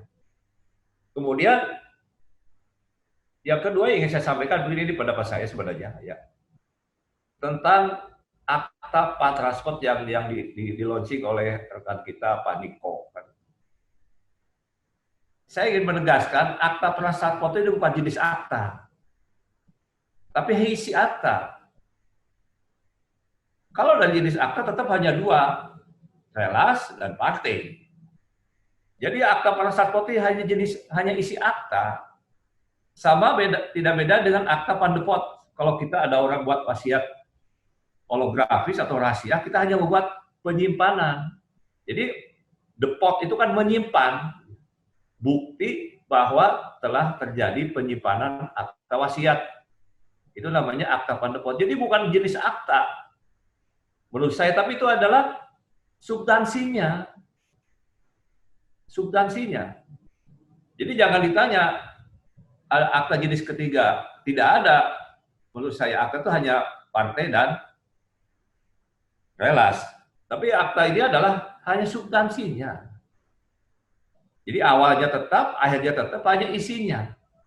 apa yang diinginkan oleh para penghadap. Mbak. Itu pendapat saya. Yang ketiga perlu disampaikan juga begini. Akta notaris itu kalau menurut saya itu isinya adalah present. Memotret suatu keadaan pada hari ini. Kalau kita pernah belajar bahasa Inggris ada namanya present tense. Yaitu menuliskan keadaan pada hari ini, tidak akan menuliskan masa lalu. Dan yang kedua juga akta notaris itu isinya bisa mengatur ke masa depan, tapi bukan harapan. Jadi akta notaris itu artinya adalah memotret keadaan pada hari ini dan memotret kira-kira apa keinginan penghadap di masa yang akan datang. Itu sebenarnya isi akta notaris itu kan. Akta apapun tidak akan berbeda dari present dan future, hari ini dan masa yang akan datang. Beda misalnya kalau akta PPAT. PPAT itu tidak pernah mengatur ke masa yang akan datang. Kalau PPAT itu sifatnya apa? Memastikan perbuatan hukum itu terjadi. Misalnya begini, saya dengan Pak Agus Pandoma jual beli, pakai akta PPAT. PPAT hanya memastikan bahwa saya dengan Pak Agus itu memang jual beli. Hanya itu kalau akta PPAT bedanya. Tapi kalau akta notaris, di samping memastikan pada hari ini perbuatan hukum itu ada, juga misalnya bisa mengatur ke masa yang akan datang. Contohnya apa? Pengikatan jual beli. Ada pengikatan, ada kuasa, itu kan mengatur perbuatan hukum yang akan datang kita tentukan pada hari ini. Nah itu menurut saya bedanya. Jadi saya ulangi sekali lagi, kalau akta PPAT itu isinya memotret pada hari ini, dan yang kedua adalah sesuatu yang diinginkan oleh para penghadap di kemudian hari. Itu akta notaris ya. Nah yang ketiga, mungkin ini saya setuju dengan pendapat Pak Agus Pandoma tadi. Mungkin Pak Agus begini, kalau akta yang tidak bersentuhan itu bukan berarti bukan muhrimnya kali Pak ya, seperti itu.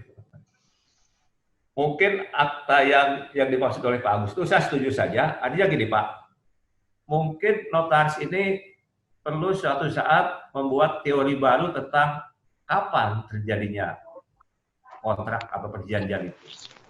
Kita misalnya pernah belajar tentang teori terjadinya kontrak. Misalnya begini ya, dulu ada teori terjadinya kontrak namanya mailbox theory. Itu zaman dahulu. Mailbox theory itu adalah suatu teori kontrak atau perjanjian itu terjadi sejak surat itu dimasukkan ke kotak surat, namanya mailbox theory. Nah itu pertama, itu teori lama. Teori kedua ada yang menyebutkan kontrak terjadi ketika barang itu diterima. Ya. Atau kalau Bapak dan Ibu pernah ke Madura jual beli sapi, kontraknya kapan? Yaitu sejak mereka salaman. Tangannya dibungkus pakai sarung, disetujui, terjadi jual beli, itu bukan kontrak. Bapak dan Ibu misalnya yang orang Minang jual beli kerbau di sana pun sama kontrak seperti itu. Nah, kapan sahnya kontrak di hadapan notaris yang sering kita lakukan? Kalau menurut saya adalah sejak tanda tangan dilakukan dan lengkap itu. Jadi masih secara fisik. Kapan terjadinya kontrak itu notaris saja sejak tanda tangan itu lengkap.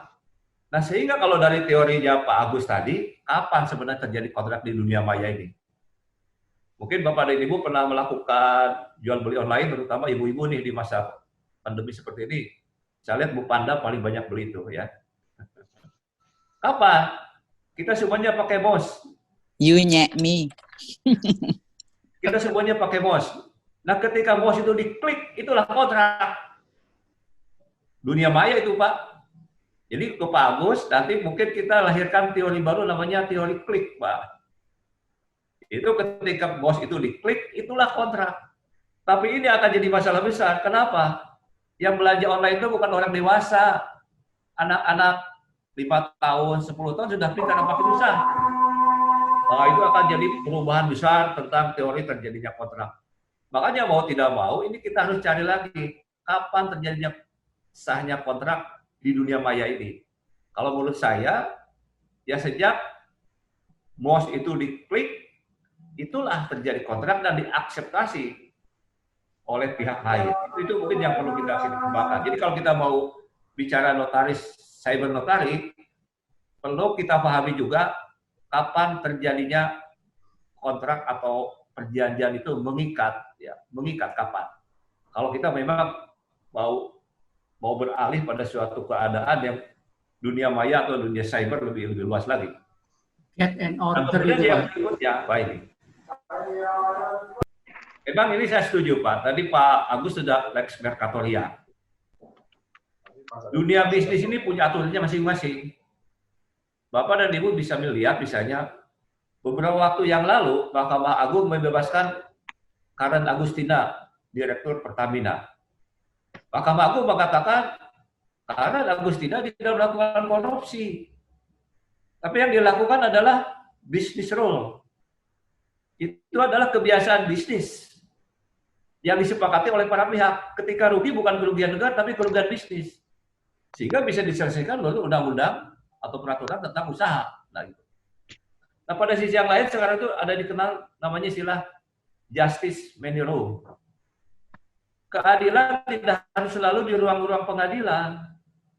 Keadilan juga bisa dicari di tempat-tempat lain, yang penting pada mereka itu disepakati. Nah, jadi kalau menurut saya ini Lex Mercatoria, justice many room dan lain-lain ini teori-teori baru yang mau tidak mau ketika datang kepada notaris yang masih tradisional, mau tidak mau harus dicantumkan dalam bentuk akta sebagai sebuah kesepakatan. Jadi sebenarnya kalau kita bicara tentang dunia notaris sampai saat ini, kalau kata Pak Niko, bagaimana kita caranya melompat kan itu? Lompatan bisa kita lakukan kapanpun. Tapi yang menjadi dasar adalah basicnya atau dasar hukumnya sampai saat ini belum ada. Sebagai sebuah pemikiran ya saya setuju-setuju saja.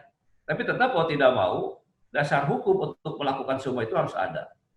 Nah, sehingga dengan demikian kita minta kepada pemerintah, kalau memang kita hidup di era diskusi, digitalisasi akta dan lain-lain, yuk siapkan dulu peraturan perundang-undangannya, termasuk norma-normanya yang akan datang, sehingga itu bisa kita lakukan. Mungkin itu saja pendapat Pak Hafid. Silakan, terima kasih. Ya, baik. Ada ingin yang didiskusikan lagi? Waktu kita tinggal 10 menit. Atau mungkin tambahan Pak Agus 5 menit, saya beri waktu. Ya, tadi ya tambah ini Pak, tadi Pak Habib mengatakan memang kita perlu satu azas, yaitu hukum yang baru yang ada di arena revolusi 4G. Terutama apakah kesepakatan itu dimulai dengan langsung atau tidak langsung. Namun dalam dunia alam maya itu kesepakatan itu tidak ada seperti yang apakah itu kehendak. Namun adanya adalah get and order atau order and delivery. Jadi ketika kita melihat sesuatu, kita akan berubah kemampuan kita. Kita akan mengambil, gitu, dan bagaimana kita mengiringnya. Nah itu. Jadi bentuk kesepakatan itu berubah menjadi get and order. Nah, untuk mengaplikasikan get and order, maka tuntut kepada setiap perusahaan itu mempunyai peraturan sendiri. Gitu. Nah ini yang perlu menjadi hukum ke depan. Nah, hukum ke depan itu yang mari kita nanti diskusikan lebih lanjut. Terima kasih. Oke. Terima kasih. Pak Niko mungkin? Pak Niko. Ya, Pak. Ya, menggarisbawahi apa yang disampaikan Pak Habib. Saya sepakat. Intinya yang namanya akta transport itu bukan jenis akta. Memang saya tidak menyatakan akta. Akta persoalan transport itu menyangkut substansi. Yang dimana 30% itu notaris melakukannya dalam bentuk akta pembebanan, akta jual beli saham, dan akta pelepasan hak. Sedangkan PPAT 95% itu membuat akta transport tadi. 5%-nya berupa perjanjian, berupa surat kuasa membebankan hak tanggungan. Itu tolong dalam yang konteks, lain di-unmute. Maaf, konteks, itu feedback. Pak Niko interupsi sebentar. Mbak Elviana Sagala, tolong itu dimatikan aja mic-nya. Jadi feedback sampai di sini. Suara-suara dari mic-nya Mbak Elviana tadi masuk. Monggo lanjut Pak Niko. Ya, dalam konteks present dan future tadi, makanya saya membedakan perjanjian dengan akta fund transport itu apa. Kalau di dalam perjanjian itu, selain present, itu mengandung unsur future. Sementara akta van transport sebagai peristiwa hukum itu berakhir pada hari itu juga. Jadi sifatnya present saja. Tapi kalau perjanjian itu kan ada jangka waktu perjanjian. Jadi apa yang disampaikan Dr. Habib itu saya sependapat begitu ya. Nah, mengenai teori-teori tadi, teori-teori daripada perjanjian itu kan sebelumnya awalnya kapan saatnya perjanjian itu terjadi sebenarnya kan kita sudah pahami. Ada wills theory di mana kehendak para pihak itu disampaikan. Yang kedua mengenai teori pernyataan. Ketika para pihaknya menyatakan kehendaknya. Dan yang terakhir adalah teori kepercayaan. Dalam hal pemberian kredit, si kreditur percaya kepada debiturnya, dia akan mengeluarkan SPPK, Surat Pemberitahuan Persetujuan Kredit. Namun dalam perjalanannya, seiring dengan kemajuan teknologi, maka muncul yang namanya teori ucapan atau waiting theory, di mana melalui telepon atau media elektronik, ketika para pihak menyatakan, mengucapkan persetujuannya, maka terjadilah kesepakatan. Lalu ada teori Vernaming's theory, teori pengiriman. Ketika si penjual mengirimkan barangnya, maka pada saat itulah dia anggap terjadinya kesepakatan atau perjanjian tadi. Dan selanjutnya adalah teori pengetahuan, di mana para pihak ketika memahami bahwa sudah terjadi deal atas suatu kesepakatan, disitulah teori pengetahuan itu berlakunya suatu perjanjian. Dan terakhir adalah teori penerimaan, di mana terjadinya perjanjian itu dianggap ketika barangnya sudah diterima oleh si pembelinya. Demikian. Jadi teori-teori tadi sebenarnya suatu hal yang mendasar yang bisa menjadi patokan dalam kita melakukan disrupsi elektronik. Nah, terkait dengan tadi mengatakan bahwa perlu sekali ditegaskan bahwa yang namanya disrupsi itu adalah sebenarnya delivery channel. Jadi kalaupun misalnya bahwa peraturan perundang-undangannya menurut Dr. Habib itu belum terbit, artinya saya sependapat dengan Pak Habib bahwa pada dasarnya yang namanya hukum tata usaha negara itu sama seperti hukum pidana. Dia harus ada asas legalitas. Asas legalitas itu berlaku di sana. Nah, oleh sebab itu saya menerjemahkan pasal kewenangan notaris pada pasal 15 ayat 3 yang dimaksud dengan kewenangan lain yang diatur dalam peraturan perundang-undangan. Peraturan perundang-undangan, saya selesaikan dulu, antara lain kewenangan mensertifikasi transaksi yang dilakukan secara elektronik atau cyber notari. Nah, peraturan perundang-undangan di sini sebenarnya sudah ada, yaitu Undang-Undang ITE gitu loh. Artinya sepanjang tadi improvisasi yang dilakukan oleh tadi rekan notaris bahwa mereka menggunakan yang namanya media elektronik dalam melakukan pembuatan akta otentik, menurut pendapat saya sah-sah saja. Undang-undangnya sudah ada Undang-Undang ITE. Lalu medianya sudah ada. Cuma yang perlu diperhatikan bahwa media atau peristiwa yang direkam tadi atau menggunakan media elektronik itu kita jadikan yang namanya bukti elektronik. Itu menjadi suatu warkah. Itu harus ada di dalam menjadi bagian daripada warkah dari penerbitan akta otentik tadi, Bu. Jadi Ibu tidak perlu khawatir gitu ya. Kalau menurut saya peraturan perundang-undangnya sebenarnya sudah ada. Tadi disebutkan secara lengkap oleh Dr. Agus bahkan peraturan perundang-undangannya. Cuman yang saya tangkap di sini Dr. Agus benar bahwa memang kita harus melakukan lompatan di depan dalam rangka mendigitalisasi akta otentik. Nah, di sini ketika mendigitalisasi akta otentik, saya berharap yang muncul nanti mirip dan tidak lebih tidak kurang sebagaimana paspor elektronik. Jangan seperti yang muncul saat ini adalah hak tanggungan elektronik maupun fidusia elektronik. Karena itu dia bukan lagi merupakan rilas akta lagi. Bukan lagi keputusan pejabat tun, tapi keputusan badan tun. Dia kualifikasinya berdasarkan pasal 1868 KUH Perdata. Itu bukan akta otentik, tapi menjadi bukti elektronik. Demikian Pak Hafib. Baik, terima kasih semuanya. Karena waktulah yang harus memisahkan kita.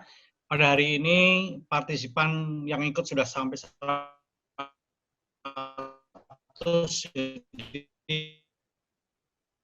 Mohon maaf dari rekan-rekan. hari Rabu. Kalau di TV One itu Selasa malam. INC kita akan coba Rabu malam jam 19.30 akan berbicara tentang notaris dalam pusaran tindak pidana korupsi dengan narasumber rekan Dr. Udin dan rekan Dr. Habib Haji. Itu dengan kita tambahkan jumlah pesertanya, mudah-mudahan bisa mencapai angka 300. Ini kita bikin satu lompatan. Kalau hari ini sudah 100, banyak yang komplain, banyak yang WA ke kami supaya ditambah partisipannya, dan alhamdulillah nanti insya Allah kita coba hari Rabu dengan tema yang berbeda. Tadi notaris dalam pusaran tindak pidana korupsi, dan mudah-mudahan tidak ada satu hal yang mengganggu di dalam kegiatan kita yang akan datang. Dan yang penting adalah bagi kita sebagai notaris adalah menjalankan jabatan sesuai dengan undang-undang. Itu aja kata kunci. Ya, silakan Pak Habib. Jika ada rekan-rekan ingin menyampaikan pokok pikirannya di diskusi seperti ini, ya boleh aja, nanti kita atur jadwalnya kapan gitu aja. Oh, boleh. Silakan kalau rekan-rekan akan memberikan materi-materi, silakan WA ke kami, nanti kami atur waktunya. Kapan, mungkin hari Sabtu atau Sabtu yang akan datang, atau kapan lah nanti kita tentukan. Kita sudah perbesar dengan partisipannya yang akan datang sudah mencapai angka 300. Silakan nanti rekan-rekan yang berminat untuk menjadi narasumber, silakan memberikan kontak kepada kami tentang apa, silakan. Dan mohon maaf, tadi kalau kami harus ke Kementerian Hukum maupun ke Dewan, kami ini INC ini bukan organisasi, jadi kami hanya diskusi. Saya khawatir kalau kami keluar, nanti organisasi kita, INI nanti agak tersinggung. Saya pikir itu ranahnya biarkan INI aja lah yang berhubungan langsung dengan kementerian maupun dengan Dewan dan sebagainya. Demikian kira-kira, mungkin ada yang ingin sampaikan 1-2 menit. Siapa? Pak Habib mungkin? Atau halo. Closing statement? Halo Pak. Pak Habib, silakan. Pak Habib, usul Pak Habib. Ya, silakan. Yang lain aja Pak Agus closing statement dan Pak Niko sebagai narasumber. Oh iya. Pak Agus, saya kasih kesempatan closing statement dulu. Atau sebelum closing, Mas Priya mungkin ada ingin tambahkan, silakan. Terima kasih Pak Hafid. Mungkin sebelum acara besok Rabu itu mungkin flyer atau apa dibuat supaya nanti partisipasinya lebih banyak lagi Pak Hafid. Terima kasih Pak Hafid. Oke, insya Allah besok sudah kita share. Oke. Pak Hafid. Mungkin ini ya silakan. Ya, silakan Mas. Halo. Masih di Prime ini, silakan. Nah, Pak Hafid. Ya, silakan. Jadi benar, saya hanya mau menggarisbawahi dari Mas Niko tadi dan Pak Hafid. Jadi pada dasarnya apa yang menjadi permasalahan notaris itu aturan kita masih terlalu rigid. Tetapi betul terakomodasi di dalam undang-undang IT yang pada prinsipnya itu adalah alat bukti. Jadi bisa saja melakukan apa yang seperti dilakukan oleh Ibu Pandam tadi sepanjang arsip atau bukti-bukti yang menunjukkan bahwa pada hari itu para pihak bersepakat membuat perjanjian, kita file di istilahnya Mas Niko tadi dimasukkan dalam suatu warkah.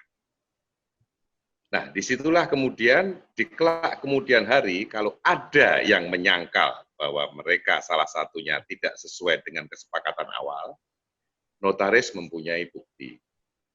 Notaris mempunyai arsip, yang kalau saat ini secara konvensional kita sebut warkah, mungkin ke depan akan disebut sebagai arsip digital.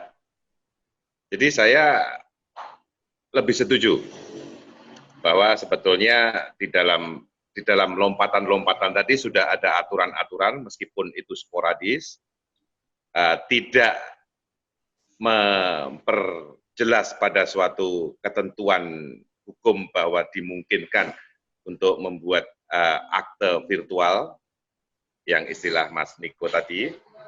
Nah, akibatnya hal-hal ini memang akan menjadikan kita ke depan semakin kreatif.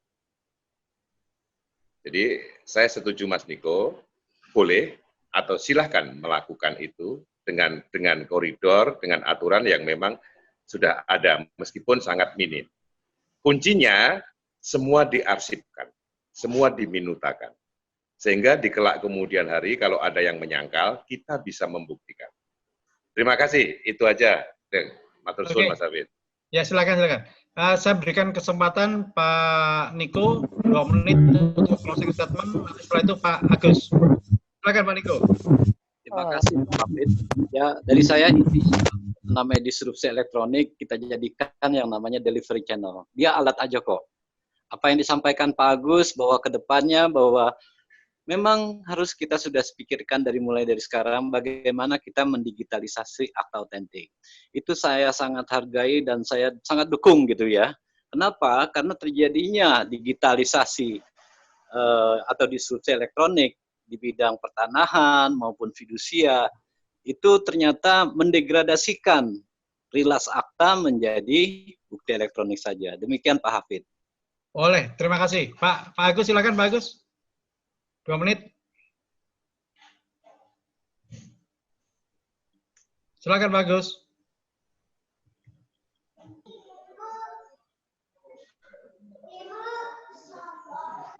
Pak Agus.